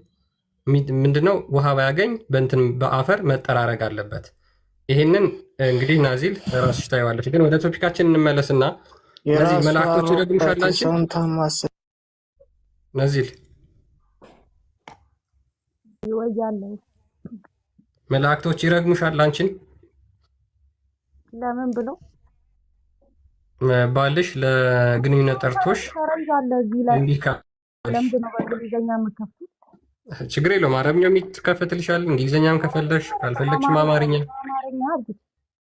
ኦኬ፣ አማርኛውን ታረግላታለህ። ቃል አዘጋጀውና መላእክቶቹ ምን እያሉ ነው የሚራገሙት? ናዚል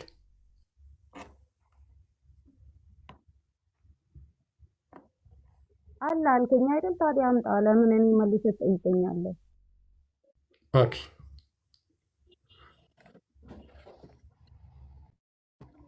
አንተ ብልያ ግን ጤናማ ነው ገስታሚያለች። አይ የመላእክቶቹ ኦኬ እሺ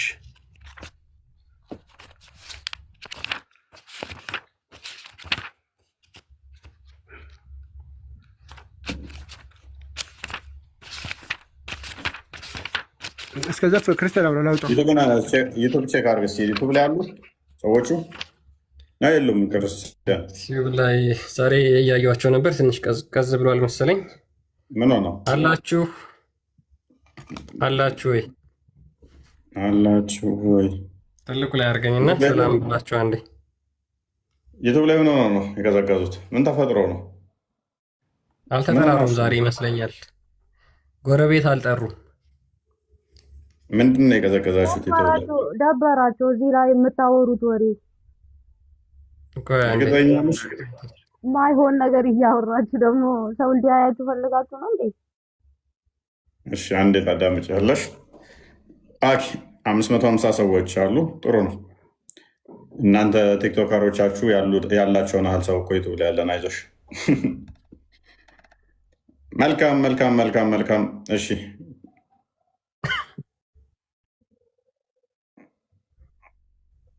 ያ ለጓደኞቻችሁ ምናምን ሰብስክራይብ ምናምን እንዲያደርጉ ነገሯቸው። ዩቲዩብ ላይ ያላችሁ ቤተሰብ አብዙ፣ ተጠራሩ። መጠራራት አለባችሁ። ተጠራሩና እሺ።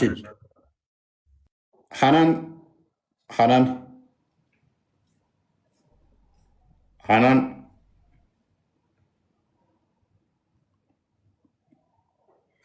ቀጥል። ነዚህ ላለሽ ሐዲሱን አምጡልኝ አማርኛውን ብለሽ ነበር። ናዚል ኑሮ ተመለስ። ይሰማሻል? እያየሽ ነው? ተመልከቺ።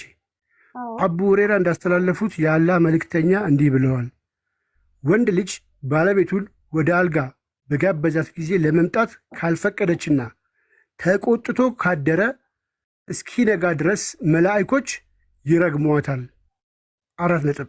በቡሃሪና በሙስሊም ዘገባ እዚህ ላይ ደግሞ የሰፈረው የቡሃሪ ቃል ነው። በሙስሊም ባሰፈሩት ዘገባ በሙስሊም ዘገባ ደግሞ ኢማጂን እዚህ ጋር መላእክት ነው የሚረግሙሽ፣ እዚህ ጋር ደግሞ ባሏ ይቅር እስኪላት ድረስ በሰማይ ውስጥ ያለው አምላክ አላህ ማለት ነው በእርሷ ላይ እንደተቆጣ ይቆያል።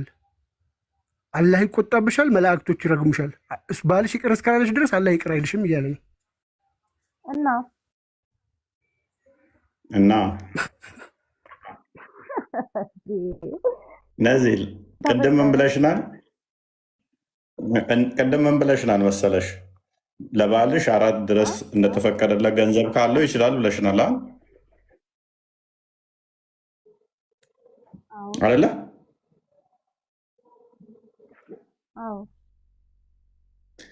እንግዲህ 4 የተፈቀደለት ባልሽ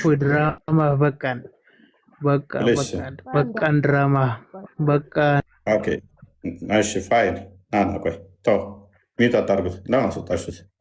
ራሱ እንዲመልስ አናደርገውም ነበር? እኛ ሙስሊም መስለው እና መሱድ ተመለስ። አታስወጡ። ቆይ መሱድን አስገቡት። ድራማ ብሎ የለ የለም ብትለንማ እኮ ደስ ይለናል። ይሄ ያስተምሮ አንቀበለውም እንድትላል ነው የምንፈልገው። እኛ ሙስሊም እኮ አይደለንም ድራማ የምንሰራው። ፕሊስ ፈልጉና አስገቡት።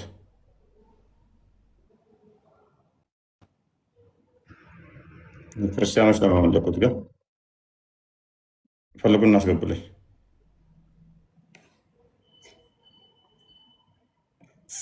ፈልጉና አንጡት አለ። ጥያቄያችሁን ቀጥሉ። ምንድን ነው እሱም መፈለግ ለምን አስፈለገ? አሚል ቆይ ና መሱድ እባክህ ና። የአዲስ እናንተ ላይ የሌለ ድራማ እየሰራንበት ነው፣ እየቀጠፍንበት ነው። መቅጠፍም ውልታ እባክህ አሚድ እየጠበቅን ነው። አሎ ቆይ አንዴ። አሎ አሎ እንኳን ደህና መጣህ።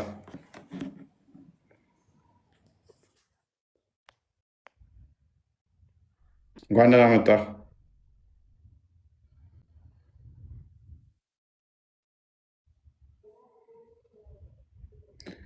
አይሰማም እንዴ? ሄሎ ብለህ ዝም የምትለው? ሀይ ሚፍታ እንኳን ደህና መጣሽ።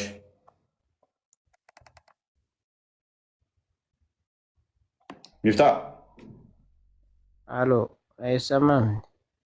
ትሰማለህ? አቡ ፋሩቅ ነው የሚለው።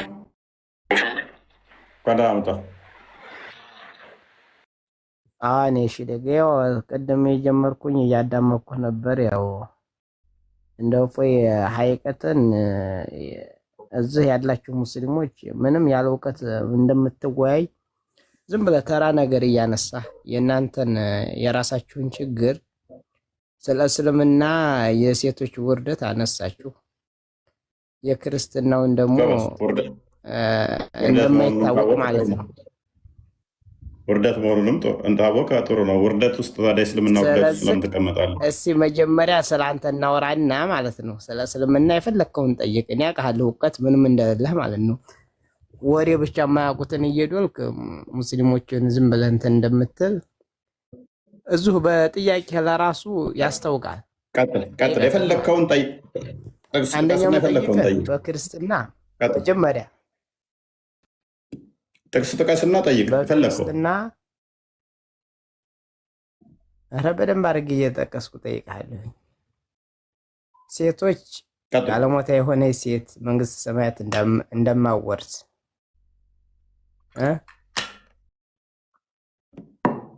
ሴት ልጅ እያልከ ነበር በእስልምና ማለት ነው። ፕሊዝ የለም እንደ ጥቅሱን ጥቀስና ማስረጃውን አንጣና ቀጥል። ይሄ ማንም የሚያውቀው ነው እኮ ምንም እዚህ መለጠፍ አያስፈልግም። ማስረጃውን አንጣና ቀጥል። የተዋረደ የለም ጋለሞታ የሆነ ሴት መንግስተ ሰማያት እንደማወርስ። አሚት ነው የጀመርከው? አሚት ነው። ማስረጃ አንጣና ቀጥል። ማስረጃ አንጣና ቀጥል። ኦኬ እንበልና ጋለሞታ የሚለውን አንተ የተረዳህበት ነገር አለ? አዎ የአንተ ሚስቶች ለምሳሌ በየመንገድ ላይ የአንተ እህቶች አደባባይ ላይ ሜዳ ላይ ዝሙት ብትሰራ ወይንም ደግሞ እንትን ብትል ጋለሞታ የሆነ ሴት መንግስተ ሰማያት አወርስም የሚል የለም አለ። ይሄን ነገር አዳምጣ።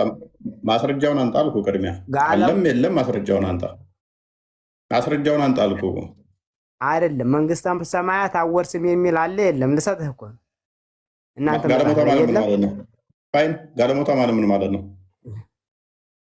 ይኸው በእንደዚህ አይነት ጥያቄ ነው ደደብነት ይሄ ነው። ጋለሞታ ማለት እንኳን ማታውቅ ነው። ጋለሞታ ማለት ምን ማለት ነው? ጋለሞታ ማለት አንተን የጠየቅኩህ የራስህ መጽሐፍ ነው። ንገረኝ እንጂ ንገረኝ እያልኩ እየጠየቅኩህማ ምን ማለት ነው እያልኩ እየጠየቅኩህ። ጋለሞታ ማለት እኮ ምን ማለት ነው? ዘማዊ ማለት ነው። ንገረኝ እንጂ የራስህ መጽሐፍማ መንግስተ ሰማያት አገባ ዘማዊ ማለት ነው። ጋለሞታ አግብታ ዘማዊ አግብታ የተፈታ አይደለም አይደለም። ይኸው ሲዋሽ ለምን ዋሻለሁ? ጋለሞታ ማለት መጽሐፍ ቅዱስ ጋለሞታ ሲላት ዘማዊ ጋለሞታ የሆነ ሴት እና ለባባ ደግሞ እንድታጎበድድ ቆይ ተረጋጋ። ለባሏ እንድታረው በወደድ ያለው ነብይህ ነው። ሴት ብዙ ነገር ቆይ ላሳያ። ዘሌዋውያን ምዕራፍ 21 አንዴ ክፈትልኝ ፕሊዝ። ተረጋጋ። መረጃ ታመጣለህ አንተ።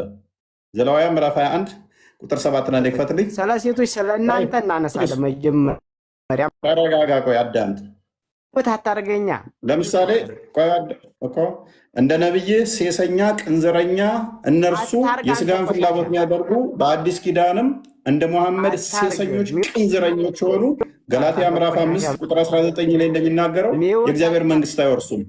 ሴሰኞች፣ ቅንዝረኞች አይወርሱም። ጋለሞታ የሚለው አንድም መጽሐፍ ቅዱስ ምንድን ነው? እሱ ላሳያል። የምትወያይ ሆነ የምጠይቅን ብቻ መልስ። አንተ ቆሻሻ አሁን ዝም በልና ሴት ነው ያነሳው አይደል? አዳምጣ ሜት አድርግ። እኔ ጋር ምሕረት የለም። ይኸውልህ እለጥፍሃለሁ። ተረጋጋ። ይህንኑ ነብይህ ላይ ደግሞ ቆይ ይነበብ፣ አንብበው። ክርስቲያን ለምን ሚውት ታደርጋለህ? ያ አንድ ጊዜ ቆይ ተረጋጋ፣ ተረጋጋ። እንዴ ታደርጋለህ? ኦኬ አንድ ይነበብ አንተ ጥቅስ እየጠቀስክ የማጭበርበር እኔ ጋር አይሰራም። አንደኛ ነቢያችንን ስም አዳምጥ። ቆይ አንተ የተፈታሽ ነች ገለሞታ ብለህ ላመጣኸው ነው የሰጠው እኮ ማስረጃ። አሁን አሞግተኝ። ከዛ ጋለሞታ ወይም ደግሞ በዝሙት እንትን ያለችን ነብይ ህሴን ነው ትገባለች ያለችው፣ እሱን አሳያለሁ። ዶንት ፓኒክ ና ተረጋጋ። አሁን ቻሌንጅ ልታደርገው ይመታላል። የፈለከው ምን ችግር የለው። ይነበብ ይነበብ። እሺ ሚውት አድርግ። ክርስቲያን ቀጥል አንብበው። ኦሪት ዘሌዋውያን ምዕራፍ 21 ቁጥር 7 ላይ ለአምላኩ የተቀደሰ ነውርና ጋለሞታን ሴት ወይም የረከሰችን አያግባ ወይም ከባሏ የተፈታችውን አያግባ ይላል። ምን ምን ተቀመጡ? ጋለሞታ ሴት የረከሰችን እና ከባሏ የተፈታች። ጋለሞታ የረከሰች አግብታ የፈታች ከባሏ የተፈታች። ደንቆሮ ነው እንዳላ ባለጌ ያቱን እስኪ። ስለዚህ ጋለሞታ ከባሏ የተፈታች እንደሆነች ለየው ማለት ነው። ሌላ እንደሆነ ፕሊስ ተረጋጋ። ቆይ አዳምጥ። ሰውዬ ጃት በል። ቆይ እለጥፋለሁ እኮ አዲስ ላይ ሳይ ቡሃሪ ላይ 282 ላይ እለጥፋለሁ። በዚሁ ጥቅስ አዳምጥ ፕሊስ አዳምጥ። ቆይ ቡሃሪ 282 አዘጋጅልኝ። እንዴት እንደምለጥፍ አሳያለሁ። ምህረት የለኝም እኔ ጋር። ስለዚህ በደንብ አስተውሉ። ጋለሞታ እውቀት እንዳለው ሰው አትምሰል። እውቀት የለህም ስለ መጽሐፍም። ነብይ ለምሳሌ ጋለሞታ ነው መንግስተ ሰማያት አይወርሳትም። ጋለሞታ እንደ ነብይ አይነቱ ሴሰኛ፣ ቅንዘረኛ ጋንም ይገባል። በሐዲስህም ደግሞ ስለ ሴቷ ምን እንደተናገረ ያሳየ አንብበው። ወላሂ እውቀት የለውም። የራሱን መጽሐፍ ያውቃል። ይነበብላችሁ። አንተ ቆሻሻ ነህ። አትጩህ። ያው አዲስ ተከፍቷል። የጠቀስካትን ጠቅሼ ነው ማናፍጥህ። እኔ ጋር ቀል ያለ መስሎሃል። አንብበው ክርስቲያን። ቡሃሪ 282 ላይ አንዴ ተረጋጋ እስኪ። አንተ ጆሮ አይሰማም እንዴ? ጆሮህ ላይ ምንድን ነው ሰይጣን ሸንቶብሃል? እስኪ አንተ ተረጋጋ። ብልግናቸው በደንብ ነብያችን ላይ ያርፋል። እንዲ በአንተ ስም እንኳን መነሳቱ እንደ ስማቸው እንደ ውሻ አትጩ። ተረጋጋ በእናትህ። እንደ ቡችላ ምንድን ነው የምትጮኸው እንዴ? ጤና የለውም እንዴ? እኝኝ አለ። እሺ ሳሂህ አልቡኻሪ 2282 ላይ ናሬትድ አቡ መስዑድ አልአንሳሪ እንደተረከው ይላል። የአላህ መልእክተኛ ይህ ምን አይነት ገምተኛ ነው በእናት። ሙስማ ሲጠቀስ እንደሚያማችሁ እናውቃለን እኮ። የሚጠላችሁ በሽታ ይነሳባል። ሶሻል ሚዲያ ላይ ሆነህም ምን ማለት ነው የምታውቁት? እዚህ ያላችሁ እዚቹ አስተፍተንህ አሳይተንህ ነው የምትሄደው። ሙስሊሞች ይሄ ቆሻሻ እውቀት የለውም። የራሳቸው እውቀት የላቸው። የአላህ መልእክተኛ ያሉትን ጉድ ስማ። እዚህ ጋር አሁን ነብይ ብለህ የምትከተለው አካል ያለውን ስማ። አዳምጥ። መሐመድ ብለህ የምትከተለው ነብይ ምን አለ? ሪጋርድድ ኢሌጋል ፕራይስ ኦፍ ዶግ ውሻ የተሸጠበት ገንዘብ አንዴ ኧረ ተረጋጋ እስኪ። ውሻ የተሸጠበት ገንዘብ እንዲሁም ደግሞ የጋለሞታ ወይም ከጋለሞታ የተገኘ ገንዘብ እንዲሁም ደግሞ ከጠንቋይ የተገኘ ገንዘብ ከልክለዋል። አንዴ ስለዚህ ጋለሞታ ያልካትን ሴት ማለት ነው ባል የፈታችሁን አንተ ባልከው ባል የሌላትን ሴት ከምን ጋር መደባት? ከጠንቋይና ከውሻ ሽያጭ ጋር መደባት። አንተ ያልካት ሴት ማለት ነው። እናመሰግናለን ክርስቲያን። እችን ጋለሞታ ሄድና እናትህን ጋለሞታ ከሆነ በሙታ ወልዳ ከሆነ ነብይህ ከእንትን ውሻ የሚለውም አክቹዋሊ ኮድ ነው፣ ግብረ ሰዶም ማለት ነው። ከእነሱ ጋር መድቦልሃል። ኤኒዌይስ አይ ነው የእናንተን ሲሊ ጥያቄዎች ማናፈጥ እንደምንችል ስንታገሳችሁ አንዳንዴ አትጨማለቁ። ሜይ ቢ ፓራፍሬዝ ታደርገዋለህ ነው ይብቃል። እናድርገውና የሚመልሱልን ከሆነ ሁለት ሰዎች ምናምን እንቀበል። ሚፍታ አለ ሚፍታ ወይ ማፉዝ ቅድም እያወራ ነበር። አይ ቲንክ መሰለኝ ማውራት ፈልገህ ነበር። ሰው መረጃ ጠይቆ ሲከፈት እንዴት ያለ እሳል ቆይ ተናገረ።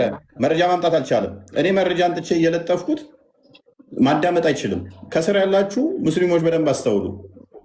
ምን ያህል ዲመን እንደተጠናወታቸው፣ ምን ያህል አጋንንት እንደተጠናወታቸው አዳምጪ። አንቺ ደግሞ አይምሯቸውን ምን ያህል ሴጣን እንደተቆጣጠረው እኮ የምታውቁት። ጠይቀው እንኳን ማዳመጥ አይፈልጉም። ኧረ ስማን በእናትህ አንተ ዶንቆሮ ስማን በእናትህ እንደ አዋቂ ያደርግሃል። ብልግናቸው ነው እንግዲህ እንደ አዋቂ ያደርግሃል። መሀይብ ነህ ናት ስባዳ። በቃ እያችሁ እስልምና ይሄ ነው። ከመሐመድ የተማሩት ይሄንን ነው። የአብደላ ልጅ ሙሐመድ ነቢይ ብለው የሚከተሉት እንደዚህ ባለጌ ነበር። ስርዓት የላቸው፣ ስድብ ብቻ። በኢየሱስም ጌታ ልቦናችሁን ይመልስላችሁ። ከእንደዚህ አይነት እስራት፣ ከአጋንንታዊ እስራት፣ ከስድብ አርድሃለሁ ገለሃለሁ ከሚል ጌታ ይገላግላችሁ። ሌላ ምንም የምንለው ነገር የለም። ይሄ በጣም ከባድ መንፈስ ነው። ከባድ መንፈስ ነው። ባይዘ ፓራፍሬዝ አድርገው ክርስቲያን ሚፍታ አለ ሚፍታ ወይም ኑር እስኪ መረዳት የምትችሉ። ኦኬ ሰላም ነው። እንኳን ደህና መጣ። እንኳን ደህና ቆየኝ። በቅድም ከናዚፍ በምታወሩት ላይ አንድ እኔም የሆነ ጥያቄ ነበር። ታውቃለህ ምን መሰለህ? የናዚቶ እሱን ጨርሰናል። ቅድም ነበር የጨረስነው። መላእክቶች ይራገማሉ። ሚስትን ይረግሟታል መላእክቶች። አስተያየቱን ያዘው። የግል አስተያየት አንቀበልም። አንድ ላይ እንድትመልሱልኝ ነበር። ታውቃለህ የግል አስተያየት አንቀበልም። ምላሹ ከሆነ ተመልሷል። አሁን የኛ ደግሞ ቶፒክ ስለሆነ እስኪኛ ላይ መልስልን። መስጊድ ውስጥ ቁጭ ብለው ብዙ ጊዜ ኡስታዞች ያስተምሩታል። መላእክቶች ይራገማሉ፣ ሴቶችን ሲረግሟቸው ነው የሚያድሩት ይላሉ። እዚህ ላይ ያለ አስተያየት ምንድን ነው? አንተ ኑር ምን ሲያደርጉ ነው የሚረግሟቸው? ለወሲብ ጠርታት እምቢ ካለች እንዴ ታዲያ ባሏን መታዘዝ አለባት ነው ማለት። ባሏን መታዘዝ አለባት፣ እንዲሁም በፈለጋት ማግኘት አለበት ነው። ታዲያ እሷ ጠርታ አንተ እምቢ ካልክስ ይራገማሉ? እሷ ጠርታ አንተ እምቢ ካልክስ ይራገማሉ? አዋ ሲጀመር የምታገባው ለምንድን ነው? ከሐራም ለመጠበቅ አይደለ? እሷ ከለከለችው ወይም እሱ እምቢ አለ ማለት እኮ ወደ ሐራም፣ ወደ ዝሙት፣ ወደ ሴተኛ አዳሪ ልትሄድ ነው ማለት ነው። ስለዚህ ሌላ ፈርዘር ችግር የለም። ያልኩን ብቻ ኦኬ። ባል መከልከል አይችልም። መላእክቶች ይረግሙታል ከከለከለ እምቢ ካለ ሚስቱን አይችልም እኮ። መላእክቶች ይረግሙታል። ብዙ መመሰለ ብዙ ጊዜ አሁን ተፈጥሮ ራሱ ማለት ነው መላእክቶች ይረግሙታል ወይስ አይረግሙትም? ማድረግ አለብህ እኮ ይሄን ሰፋ አድርገህ ስታየው ችግር የለው። መጀመሪያ የተጻፈውን እናንብብና እኮ ይረግሙታል ማለት እኮ ይሄ እኮ ይረግሙታል። እሱ ምሳሌ አነጋገር እኮ ነው። አንተ በቃ መሆን የለበትም። ምሳሌ አነጋገር ነው። አይራገሙም። ምሳሌ አነጋገር ነው። አይራገሙም መላእክቶቹ። እሱም ምክንያት ሳይኖረው መከልከል አይችልም። ማስረጃ እስኪ አምጣ። ያለ ምክንያት ከሆነ ለምሳሌ ማስረጃ ስጠኝ። ይህ ማስረጃ ያስፈልገዋል። ለምሳሌ ባል ከከለከለ መላእክቶች እንደሚራገሙት መከልከል እንደማይችል ነው ያልኩህ አይደለ? እኔ ደግሞ መከልከል እንደሚችል ከሚስቴ ጋር አልተኛ ሞሲ ባላደርግም ብሎ መማል እንደሚችል አሳይሃለሁ። አንተ ማስረጃ አምጣ። ባል እምቢ ማለት እንደማይችል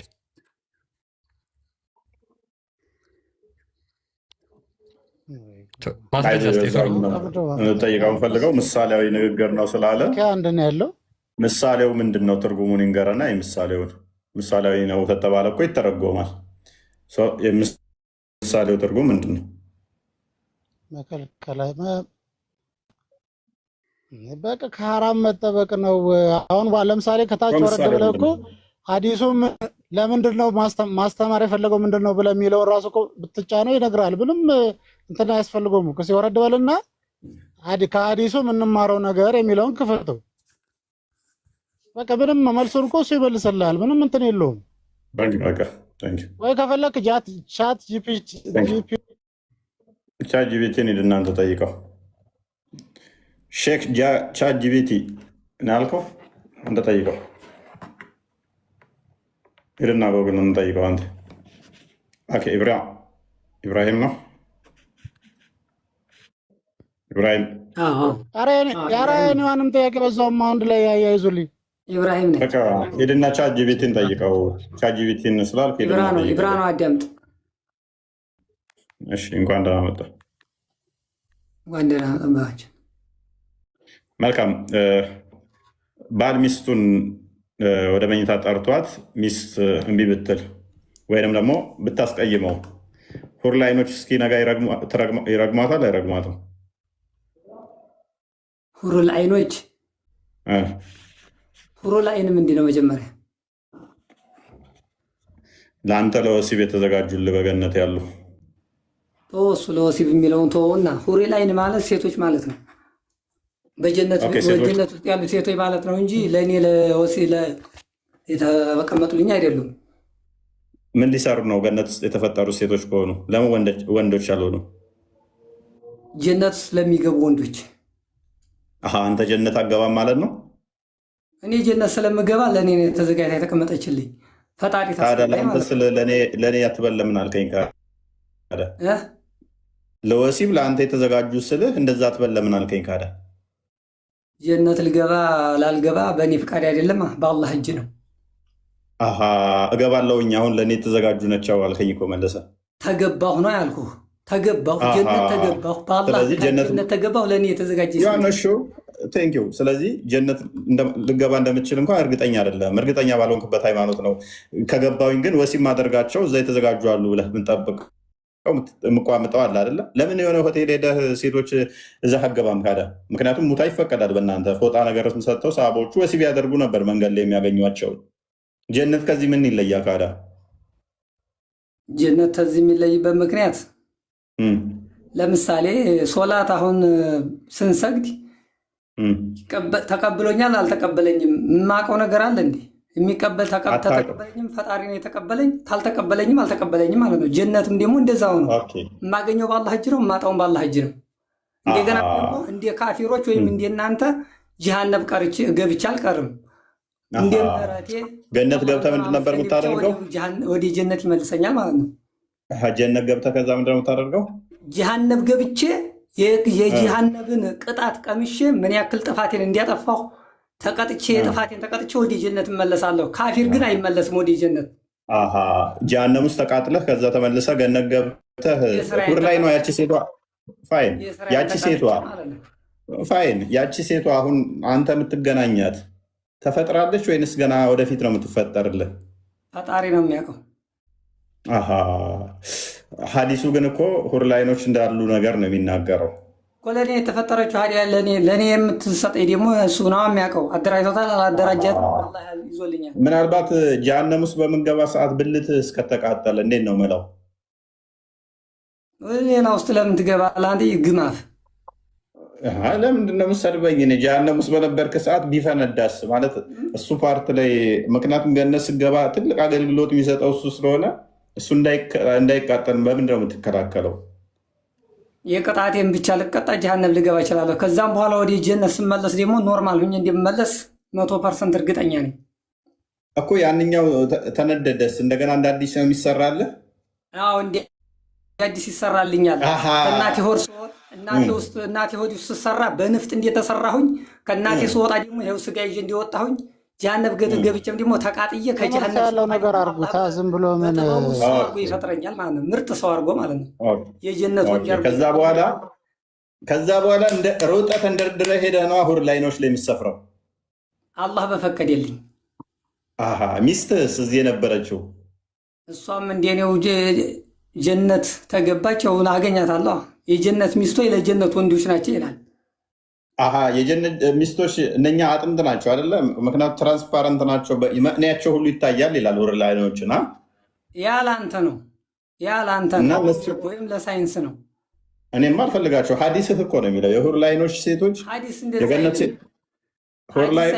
አይልም። ቢያንስ እንዲያንተ ላለው እንዴኔን ያለውን ወዲያንተ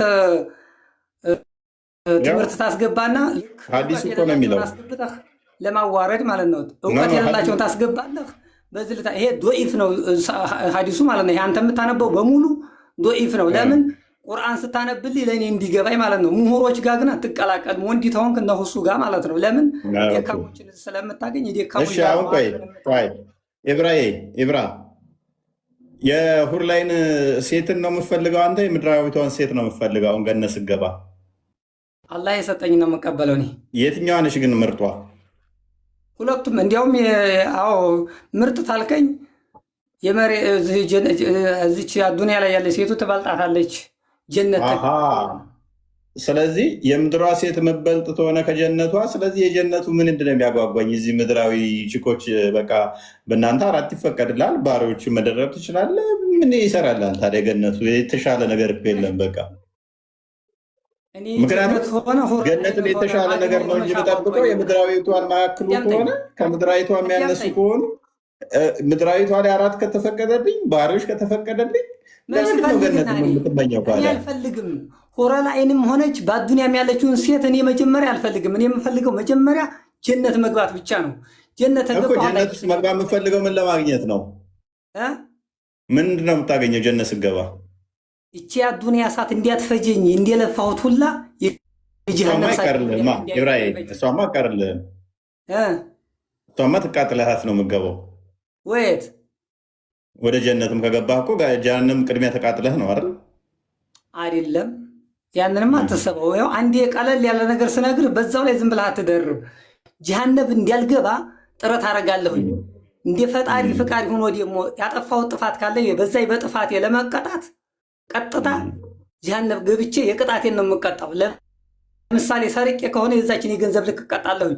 ዚና ሰርቼ ከሆነ የዛችን የዚና ያክል እቀጣለሁኝ አይደለ? ከዛ በኋላ ወደ ጀነት የምገባው ማለት ነው። ጀነት ስገባ ከዛ ወዲያ ምንድን ነው የሚሰጥህ? ከዛ በኋላማ አይኔም ያላየውን ጆሮዬም ያልሰማውን አካሌ በሙሉ ያልተመኘውን ሁሉ እሰጣለሁ ጀነት ስገባ። ሁር ላይን ይሰጥሃል አይሰጥህም? ያማ ነገርኩህ እኮ በአላህ ፍቃድ ያልኩህ እኮ። ይሰጥሃል አይሰጥህም? በአንተ ሳይሆን በአላህ ፍቃድ። ኦኬ። ስለዚህ ሀዲስህ ደግሞ ማንም የለም በገነት ውስጥ ሁር ላይን ማያገባ ይላል።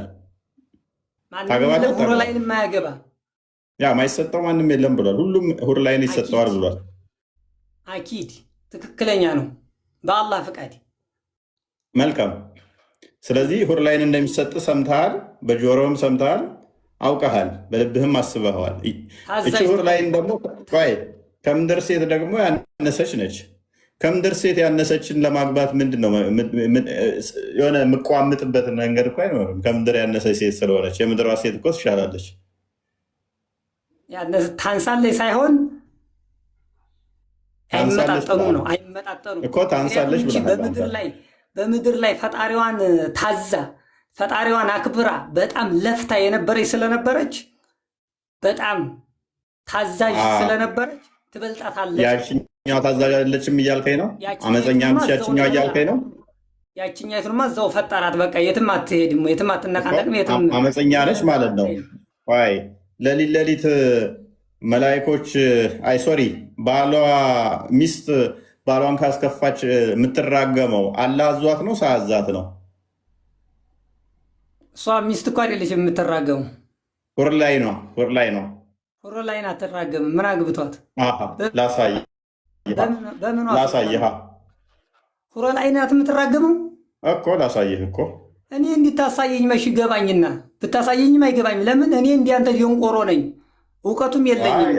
እንደኔማ አይደለህም፣ እንደ መሐመድ ነህ። ተሳስተህ ነው። እንደኔ ሳይሆን እንደ መሐመድ ነው ድንቁርና፣ ወይንም ደግሞ እንደ አላህ ተሳስተህ ነው። አላህና መሐመድን መስዬ ነው። ሶሪ የገባህበት ቤተ ክርስቲያኖች ነው። እፎይ ቤት ነው። አንብበው። እሺ ይታያል ብዬ አስባለሁ። ሙዓዝ ብኑ ጀበል እንዳስተላለፉት የአላህ መልእክተኛ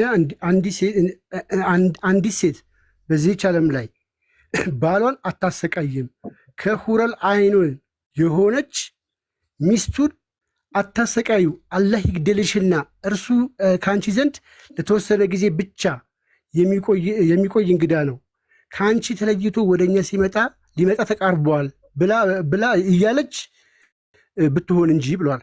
ከሁረላይን የሆነችዋ ምን ብላ ሚስቱን ትረግማታለች? ወደ አልጋ ትጠራት እምቢ ካለች ማለት ነው።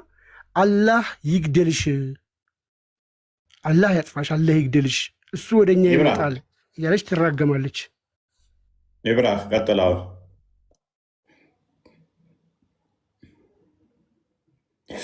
ኢብራሂም ሚውትን አንሳና ቀጥል።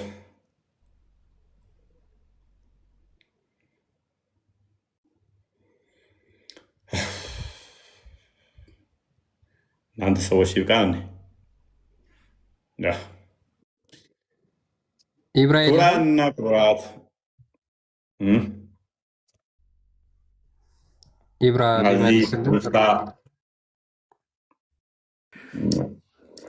አይልም ብለው እኮ ሲመጣባቸው ማስረጃ ላጥ የሚሉት ነገር ነው። ሁረላይን ነቻ ሀይ እንደገና ማናት ይላል። ለቆይቶ ሁረላይን ምን ብላ ትረግማለች? ባሏ ጋር ያላደረችው ሴት ወይም ፍላጎት ኑሮት አዳምጠኝ። ባሏ ፍላጎት ኑሮት ሚስቱን ሲያዛት ያዘዛትን ታልተገበረች መላኢኮች ሲረግሟት ያድራሉ ነው እንጂ ሁረላይን ትረግማታለች የሚባል ነገር የለም። መላእክቶችም ይረግሟታል፣ አላህም ይናደድባታል፣ ሁረላይኖችም ይረግሟታል። ሁሉም አሉ። ምን ስለሆነች? ባሏ ያዘዛትን ስላላረገች አላህ በሚፈቅደው መንገድ። ምክንያቱም ሚስት ሴት ልጅን ያገባሃት ምን ልታደርግ ነው? ምን አውቄ ምን ልታደርጋና እንዳገባሁ ልትገባ ብቻ ባልሆነ በእናንተ ቤት ለመደብደብ ብቻ ነው። ለመደብደብ ብቻ ነው። የመደብደብ ብቻ ሳይሆን መደብደብ በኛ አይቻልም። በአንተ ግን ቁርአን ላይ ባሌ በላይ ነው እና ሚስቱ መደብደብ ይችላል ይላል። ሚስትን ትደበድባለህ ልታምዝ ትችላለህ ብለህ ካስብክ፣ አዎ አህያንም ያገባሃት ሁለት ስንዝር በማትሞላ ሲዋክ በምታክል ገረፍ አርጓት ነው የሚባለው። በእኛ ደብ የሚል የለም። ሴት አንተ ምፍቀው በመቀርቀሪያ ነው እንዴ? አዎ በእንዲሱ አይነት ገረፍ አርጓት ነው የሚባለው። አንተ ግማፍ ትገርፋታለህ። እሷ አህያ ነች እንዲ እንዳገባሃት በዱላ ነው የምታስተካክላት። ዝም ብለህ የሚገማፍህን ወዲያ እንትን በል ታጠብ። መጀመሪያ ካፍንጫ ስር ያለውን ፂምህን ቀንስ። ጥንብማ ከሆነ ጭራሽ ትበላኛለህ እኮ ከተራባችሁ ጥንብ ተፈቅዷል ስለሚል ቁርአን ላይ። ኤኒዌይስ በደንብ አስተውል። እኔ ማገባት ሴት ነች እንጂ ሴት ማለት አጥንትሽ ከአጥንቴ ደምሽ ከደሜ አጋሬ ማለት ነው። የኔ ሰውነት ክፋይ ማለት ነው። ሴት ማለት አንድም ምትክ ማለት ነው። እኔ ማገባት ሴት ነች፣ አህያ አይደለችም። አንተ አህያ ስለምታገባ ነው ምነርታት። ከላይ እስከታይ ድረስ ገንዘሃት እንደ አህያ ብነርታት አይፈረድም። የአይምሮ ጎዶሎ ነች ስትላት ምንድነው? አህያ ነው በቃ። አህያ ሲባል ነው የአይምሮ እውቀቱ መጠን። አንድ ሰው አህያ ሲባል ደደብ ነው፣ እንደዛ እንደማለት ነገር ነው። የወንድ ያህል እንኳን መመስከራችም ብልሃት ጎዶሎ ካደረካት በኋላ ደግሞም አህያ ጥቁር ውሻና ሴት ጸሎት የሚያቋርጣሉ ብለህ ምድቧን ከአህያ ካደረክ በኋላ ባደበድባት ነው የሚገርመኝ፣ ባንርታት ነው የሚገርመኝ። ምክንያቱም ከአህያ ጋር ከመደብካት በኋላ ሚስትህ ራሱ አህያ ትመስላለች ከአህያ ጋር ስለመደብካት። እኔ ሚስቴ ሳያት የእኔ አጥንት ከፋይ መሆኗን ነው ማስበው። የሔዋንን ሳስብ የአዳም የግራ ጎኑ ወይንም ደግሞ የአዳም አቻው ግሪኩ ኪንግዶ የሚለው አጥንቱ አቻው ነው የሚለው። አቻው እኩያው የሆነች እሷን ነው ማስበው ሴትን ሳስብ። ስለዚህ ያችን ሔዋን ሳስባት እኔ ሚስቴን ሳስባት የምጠልዛት ሳይሆን አጋሬ ነች፣ ረዳቴ ነች፣ አጋዤ ነች ብዬ ነው ማስበው እንጂ እንደ አህያ የምንረዳት አይደለችም። ደግሞ ረዳቴ ነች ስለ በታች ማለት አይደለም። እኔም እሷ ረዳት ስለሆንኩ ማለት ነው። እኔም እሷን ፕሮቴክት ማደርጋት ስለሆነ ማለት ነው። አግባና አህያ ለምን የመማታት ሱስ ካለበት ከአህያ ጋር ትራገጥም እንዴ? አህያ ለአህያ ቢራገጥ ጥርስ አይዋለቅ ይባላል። በዛው እንደዛ ብታደርገው የተሻለ ይመስለኛል። እና ቀጥል። አትመታም ነው እኔ ያልኩት። ሴት ልጅ አትመታም። ከብት አንድ ሁለት ይገርፋል አላልክም እንዴ አንተ? እዴ ላለመመታት እኮ ነው በሲዋክ በመፋቂያ በምታክል ነካርጓት የተባለው ላለመመታት። ያማል ያማል በሪጋ መታ ያማል። ውሸት ምክንያቱም አንድም በመፋቂያ በምታክል ምቱ የሚል አንድም የለም። አቡዳውድ 22:28 ላይ አለ ደብድቦ አጥንታቸው የተራገፈ ምን ስላለ ሀዲስ ስላለ አንድ ማስረጃ መፋቂያ በምታክል ምቱ የሚል የቁርአን ማስረጃ ታመጣ። ቁርአኑ የሚለው ምንድን ነው? ምቷቸው ብቻ ነው የሚለው። ሀዲስ ላይ ስንሄድ ደግሞ ሳቦችን ያደረጉትን ትከተላለህ፣ አጥንታቸው እስኪራገፍ ድረስ ነው የሚደበድቡት። አዳምጥ አንተ ዝም ብለህ አትለፍልፍ እንዴ! እኔን እችን ትንሽዬ እውቀት ይዤ መጥቼ አንተ ጋር ስጃጃል እውነት እንዳይመስልህ። ጥሩ እውቀት ያላቸው እነሆ ጀግኖች ማለት ነው። ላሳየ እንዴት እንደሚደብደቡ ሳቦችን ስለምትከተል። ናሬትድ አይሻ ኡመል ሙሚን የአማኞች እናት አይሻ እንደተረከችው ሀቢባ ዳውተር ኦፍ ሳል ወዝ ዘ ዋይፍ ኦፍ ታቢት ብን ቂያስ ሺምስ ሂ ቢት ሄር ኤንድ ብሮክ ሰም ኦፍ ሄር ፓርት። ሀቢባ የሳህል ልጅ የጣቢት ብን ቂያስ ሚስት ስትሆን ባሏ ደበደባትና ሰውነቷን ወይንም ደግሞ የተወሰነ የአካል ክፍሏን ሰባበረው ይላል። ታቢት ብን ቂያስን ትከተላለህ? ሳባ እሷ አጥንት ሰባሪ ነው። የነብይህ ሳባ ማለት ነው። አጥንት ሰባሪውን ሳባ ትከተላለህ? ከአፍንጫ ስር ያለው አፍ እንጀራ ስጎርስ ሊገባ አፍ ውስጥ ሊገባ የሚል ጽምህን ተስተካከል። መጀመሪያ አንተ የእውቀት ተዝ ነው የሚጀምረው። ይኸው እንጀራ በምጎርስ ሰዓት ወይም የሚበላ ነገር በምጎርስ ሰዓት ፂምህ ይገባል አፍ ውስጥ። ቀድሞ ቀመስን ቀንሱ ይላል። ይሄን ፂምህን ቀንስ መጀመሪያ። አንተ እውቀት የሚኖር ከዚህ ጀምሮ ነው። ይሄ በክርስትና የሚፈቀድ አይመስለኝም። ለማለት ቀንሰው መጀመሪያ እኔ ማልቀንስበት ምክንያት አላህን እንዳልመስላችሁ ነው። ምክንያቱም ቢያናል ተልቢስ 790 ላይ አላህ ፂም አልባ ነው ይላል። አላህ ፂም አልባ ወጣት ነው ይላል። አላህን እንዳልመስልህ ነው ፂሜን ማሳድገው እኔ። አንደኛ። ሁለተኛ ደግሞ በእስልምና ቆንጆ የሆነ ፂም የሌለው ብቻውን መንቀሳቀስ የለበትም እንዳይደፈር የሚል የአረብኛ ባህል አለ። እኔ ደግሞ እንደምታየኝ ሸበላ ነኝ።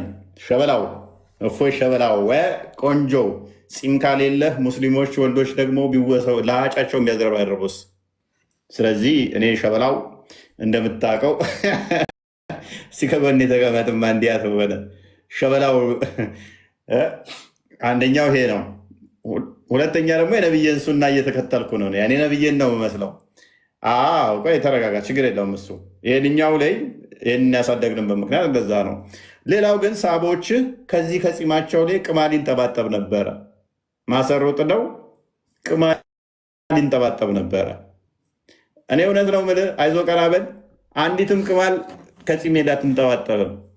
ሳቦች ግን ማሰሮ ጥደው ቅማላቸው ይንጠባጠብ ነበር ከፂማቸው ላይ እና አትስጋ፣ ቅማል ቢንጠባጠብብኝ ስላልሆንኩ እኔ ማለት ነው። የሆነ ቻለንጅ እኔን ቻለንጅ ማድረግ ትችላላችሁ? ዩ ካንት። ለ2 ዓመት ያህል እኔን ቻለንጅ ማድረግ አትችሉም። በቀን 5 ጊዜ ታጠበዋለሁ አልኩ። በቀን 5 ጊዜ ስታጠበው 5 ጊዜ አበጥሬው ነው። ይሄ ደግሞ ከእኛ የመጣ ነው ከእናንተ ሳይሆን ማለት ነው። 5 ጊዜ ስታጠበው 5 ጊዜ ማበጥረዋለሁ። ውሸት። ኦኬ መሐመድ እንዲህ ብሎ አዟል። ቆይ ትእዛዙ ላይ እመጣለሁ። በቀን 5 ጊዜ ታጠባለሁ 5 ጊዜ አበጥራለሁ ብሏል። ሰምታችኋል? ጎበዝ። መሐመድ ደግሞ በየቀኑ እንዳታበጥሩ በየሁለት ቀኑ አልፋችሁ እንጂ ቢሆን ብሏል። አንደኛ ምን አባክ ላይ ነው እንዲያዘ የታባክ ላይ ነው እንዲያዘ ተጣልኝ። በየቀኑ እንዳታበጥሩ በእያንዳንድ ቀን እያለፋችሁ ካልሆነ በስተቀር ብሏል። በየቀኑ የሚያበጥሩትን ከልክሏል። እንኳን በቀን 5 ጊዜ ማበጠር። አንድ ሁለተኛ ነብይህ ስለማበጥር ነው የቀመለው አቡ ዳውድ 380 ላይ ሁለት የከብት ልጅ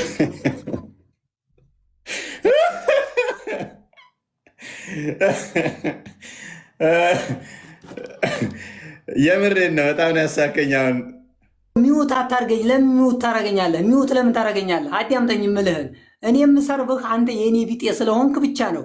እኔ ኢየሱስ ክርስቶስን አልሳደብ። ለምን የእኔም ስለሆነ ኢየሱስ ክርስቶስ አንተ ሙሐመድ አንጃህም ሙሐመድ ነው የሚለው ሱናን አቢ ዳውድ 41:59 ነው። ትክክል። The messenger of Allah forbid combing the hair except every second day. ያላ መልእክተኛ በየሁለት ቀኑ እንጂ ፀጉር እንዳታበጥሩ ብሎ ከልክሏል። አንተ በቀን 5 ያበጥራለሁ በየቀኑ ፀጉር አበጥራለሁ አለ። ዶኢፍ ነው ዶኢፍ ነው። አንተ አያ ይሄ አንተ የምታመጣው ማለት ሳሂህ ነው። አዳምጠኝ። ሳሂህ ነው። አዳምጠኝ። ወላሂ ዶኢፍ ነው። ለምን መሰለህ? ቆይ ተረጋጋ። ምን ሆነ ነው? ሳሂህ ነው። አንደኛ ይሄ ነው። ሁለተኛ ንጽህና ከኛ ነው የተማርከው አልከኝ። እንትናን ክፈትልኝ። ሱራ 9:108 ላይ ተፍሲር ኢብን ከሲር ንጽህናን ከመጽሐፉ ሰዎች ነው የተማርከው። ናሳይ ቂጣችሁን በድንጋይ ነበር የምሞዥቁት። ሱራ 9:108 ላይ ኢብን ከሲር ጀለልዲን አልሱጢ ይህንን ሲያስቀምጡ ቂጣችንን በድንጋይ ነበር ምፎትገው። ነገር ግን አይሁዶች የመጽሐፉ ሰዎች ክርስቲያንና አይሁዶች ማለት ነው እነሱ ቂጣቸውን ካካካሉ በኋላ ሲታጠቡ አይተን ነው መታጠብ የጀመርነው ይላል። የቁባ መስጊድ የተጠራሩትን አላህ ይወዳል ተጠራሪዎችን የሚለው የወረደው በዚህ ምክንያት ነው። እያንዳንዷን አምጣ እለጥፋለሁኝ አልኩህ አይደለም? ዘንድሮ ለ2 ዓመት ያህልን የእስልምና ላይ ንጽጽር ከሰራው እያንዳንዳችሁን ለጥፋችኋላችሁ ልኝ ጓሄድ አንብበው ክርስቲያን አንብብልህ ከአይሁዶች ነው እሺ መታጠብ የለመዳችሁት እንጂ እናንተ በድንጋይ ነበር የምጠርጉት። ላሳይ ሙሐመድ እነዚህ የተጠራሩትን ሰዎች ሳያቸው ምን ብሎ ጠይቃቸው መሰለ? ከየት ነው እንደዚህ ንጽህና የተማራችሁት ብሎ ይጠይቃቸዋል። እነሱ ምን አሉት መሰለ? ባይ ጋድ ኦ ሜሴንጀር ኦፍ ጋድ ኦል ዛት ዊ ኖ ኢዝ ዛት ዊ ዩዝድ ቱ ሃቭ ኤ ጁስ ኢን አወር ቪሲኒቲ። ይሄንን መታጠብ የለመድነው አይሁዶች በእኛ አካባቢ ነበሩ። ኤንድ ዘይ ዩዝድ ቱ ዋሽ ዴር ቢሃይንድስ አፍተር ዲፌክሽን ኤንድ ሶ ዊ ቢጋን ቱ ዋሽ ኢን ዘ ዌይ ዴይ ዲድ። እኛ የለመድነው ከአይሁዶች ነው። እነሱ እዳሪ ከጣሉ በኋላ ወይም ከተቀመጡ በኋላ ከተጸዳዱ በኋላ ይታጠቡ ነበር ከኋላቸው ብሎ ተናገረ። እነሱን ስናይ ነው እኛም እንደዛ ያደረግነው። አንዴ አይሁዲዎችን ነው እንዴ ወይ ክርስቲያኖች? አንዴ we use stones to scrap off remnant and follow this with water። እኛ የምናደርግ የነበረው በድንጋይ ነበር ምን ጠርገው። አረ መስራት አንብብና ተርጉ እንደገምላቸው። we use stones to scrap off remnant and follow this with water። ኪላቸው ላይ የሚቀረውን እንትን በድንጋይ ነበር ምን ፈትገው ነው ከብት የሰው ከብት እስክራፕ ያደርጉት ነበረ። ከጌታችን ላይ የሚቀረውን እንትን በድንጋይ ነበረ ምንፈት ብርጭቆ ነገር እቃ ምጣጥ እንደዚህ እንትን ምፈቀፍቁታል። ምንፈቀፍቀው በድንጋይ ነበር። የሆነ ሻ ስትፈቀፍቅ እንደነበረው ማለት ነው። እንደገና የምትለው እውቀት የለህም። ከእውቀት ነፃ ስለሆንክ ነው እንደዚህ የምትለው እንጂ ቻሌንጅ እኔ ማድረግ አትችልም። ቄጥህ ላይ አርህ ደርቆ የሚገኘው ያንተ ነው የኔ አይደለም። የኔን ቂጥ ለምን ታያለህ? እነሱ ስለተናገሩ ነው። አይሻን ካነሳ ደግሞ ልጨምርልህ። አይሻን ስላነሳ ሶሪ አቡ ዳውድ 358 ለምን ሚውት ለምን ታደርገኛለህ? ሚውት አታርገኝ። ቂጤ ላይ ምንም የለም ካካ የለም። አለ ካልክ ደግሞ ሲንኩ ላይ ነው ካካልል የምቀመጠው። ፈቅፋቂዎች እናንተ እንደሆናችሁ ማውራውን ተመልካች የሚሰው አንተ ለምን የኔ ምን ታረጋለህ? ሚውት ለምን ታረገኛለህ? ሐዲስህን ነበብ ከብት ሚውት አታረገኝ ነው። እኔ ማውራውም ሰዎች ይስሙ ነው የምልህ። ሚውት ለምን ታረገኛለህ? እሺ ይቅርታ። እናትህ እንዲህ ትላለች። አይሻ እናትህ ነች አለ እናትህ ነች አይሻ አይደለችም? ናት ጎበዝ። እንዲህ ትላለች። አንብበው ክርስቲያን። ያ አይሻ ሲሄድ አይሻ እንደተናገረችው ይላል። በአረበኛው አንብብ። በአረበኛው የምን አባት እንግሊዝ አረብኛው ያደርግላል። ታነባለህ። አንፍር ሰውዬ Each of us, the wife of the prophets, had only one clothes in which she would menstruate. እኛ የነቢዩ ሚስቶች የወር አበባ በምናይበት ጊዜ የምንለብሰው አንድ ልብስ ብቻ ነበረን። whenever it was swept with blood, እሱ በደም ሲጨማለቅ she would moisten it with her saliva and scratch it with saliva. የምንፈገፍገው ምራቃችንን ተፍተንበት እንፈገፍገው ነበር። ስክራች እናደርገው ነበር፣ እንፍቀው ነበር አለች። ጎበዝ። ፔሬዳቸውን አይተው ልብሳቸው ላይ አክንቱፍ ይሉና አንድ ልብስ ነው ሚስቶቹ የመሐመድ ሚስቶች የሚለብሷት። በፔሬዶ አክቱ ይሉና በእጃቸው ይፈቀፍቃሉ። ቂጣቸውን በድንጋይ ነበር የሚፈጠጉት። ምርጥ ሳቦቹ ይህ ነው። ህሪው ገና የሆነ ቻለንጅ በአረበኛ አንብበው፣ ምክንያቱም ቆርጠህ የምታስቀረው ስለማን ምንድነው? እዚህ ጋር ደግሞ ሰሃባዎቹ ፊታቸው ላይ እየተተርመሰመሰ እሺ፣ ላንብብላችሁ። እንዲህ ሲል ዘግበዋል። ግማፍ መጀመሪያ የአይሻን ተመለስና አንብብ አልኩህ። የአይሻን ተመለስና አንዴ የተረጋጋ አይሻን ቁርአኑ አያውቃትም። ቦናትክን ቅማል ፊቴ ላይ እየተርመሰመሰ ወደ አላህ መልክተኛ ተወሰድኩኝ። ተረጋጋ። ቅማል ፊቴ ላይ እየተርመሰመሰ ኧረ እንዴ አንብብ ተመለስና ቅማል ፊቴ ላይ እየተርመሰመሰ ወደ አላህ መልክተኛ ተወሰድኩኝ። እንግዲህ ይሄ ሰሃባው ነው የመሐመድ። ከዛ መሐመድ ምን አለው? በሽታ ከዚህ ደረጃ ደርሷል ብዬ አላሰብኩም ነበር አለው። ፍየል ታገኛለህ አለው። ኧረ አላገኝም አለው። ከዛ 3 ቀናት ጹም ወይንም 6 ድሆችን ለእያንዳንዱ ግማሽ ሳህን እህል በመስጠት መግብ አሉኝ። ፊቱ ላይ ቅማል እየተርመሰመሰ ማለት ነው። ስለዚህ ቅማል የለም። ለቅማል በግረዱ ላምረዱ ምናምን የሚል ምን አይነት ነብይ ነው? ሳሙና ግዛና ታጠብ ከማለት ቀመልክ በግረድና እንቴ ወይንም ዳዎችን አብላ አሊያም ጽሙ ተላክ የመሐመድ ሰሃቦች ናቸው የታሉት የቀመሉት። ለራሱ ግን ያስቀምላል እኮ አራዳ እኮ ነው ማሜ። አቡ ዳውድ 38 እንደክፈተው ለራሱ ሰው ነው የሚቀምልለት። ለራሱ ሰው ይቀምልለታል። ሰዎችን ግን በግና ፍየል ረዱ ለቅማላችሁ ይላል። ጩልሌው ማሜ ይመቸው። ይሜ ያራዳልች ይሜ ዛሬ ቢበቃንስ እናንተ ሰዎች ቃና ነው ሄዷል። ሰዓቱ ያ ሰዓት ሄዷል። ሁላችሁም ሰላም ደሩ። ያ መልካም አዳር። እናመሰግናለን። ሁላችሁንም ታፕታፕ ኮፒ ሊንክ ያደርጋችሁ። ያ መልካም ያዕቆብ ሊንክ ያደርግላችሁ። ቻው ቦስ። ደህና አደሩ። አቶ ቢኒያም ቆስጤ የሉም እንዴ?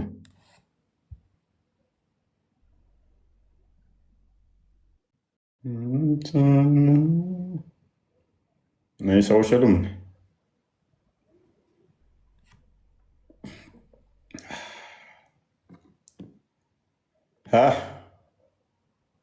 ተምራችኋል? ግን ዛሬ ተምራችኋል? በደንብ ገብታችኋል? እንዴት ነው ልጠፋ? እንዴት ነው ፎቶ ተነሳ እያሉኝ ነው። ቆሜ ልነሳ እንዴ ነው? ቁጭ ብዬ እስቲ 90ዎቹ እንደዚህ ምናምን ብላችሁ ተጣማችሁ የምትነሱበት አላ እንዲህ የተጣመምኩ ምናምን ነገር እግርህን አንደኛው ላይ ታደርግና ጉልበቱ ላይ ምናምን 90ዎቹን ፎቶ እንነሳ። እስኪ የዘጠናዎቹ ፎቶ እግራችንን እንደዚህ አድርገህ ምናምን ነገር ወይንስ እንዴት ነበር? ቆይ እንዴት ነበር? እንዲህ ብለህ ምናምን ነገር ፎቶን ስታየው ያባድራል። አሁን ላይ እንዴት አድርገን እንነሳ?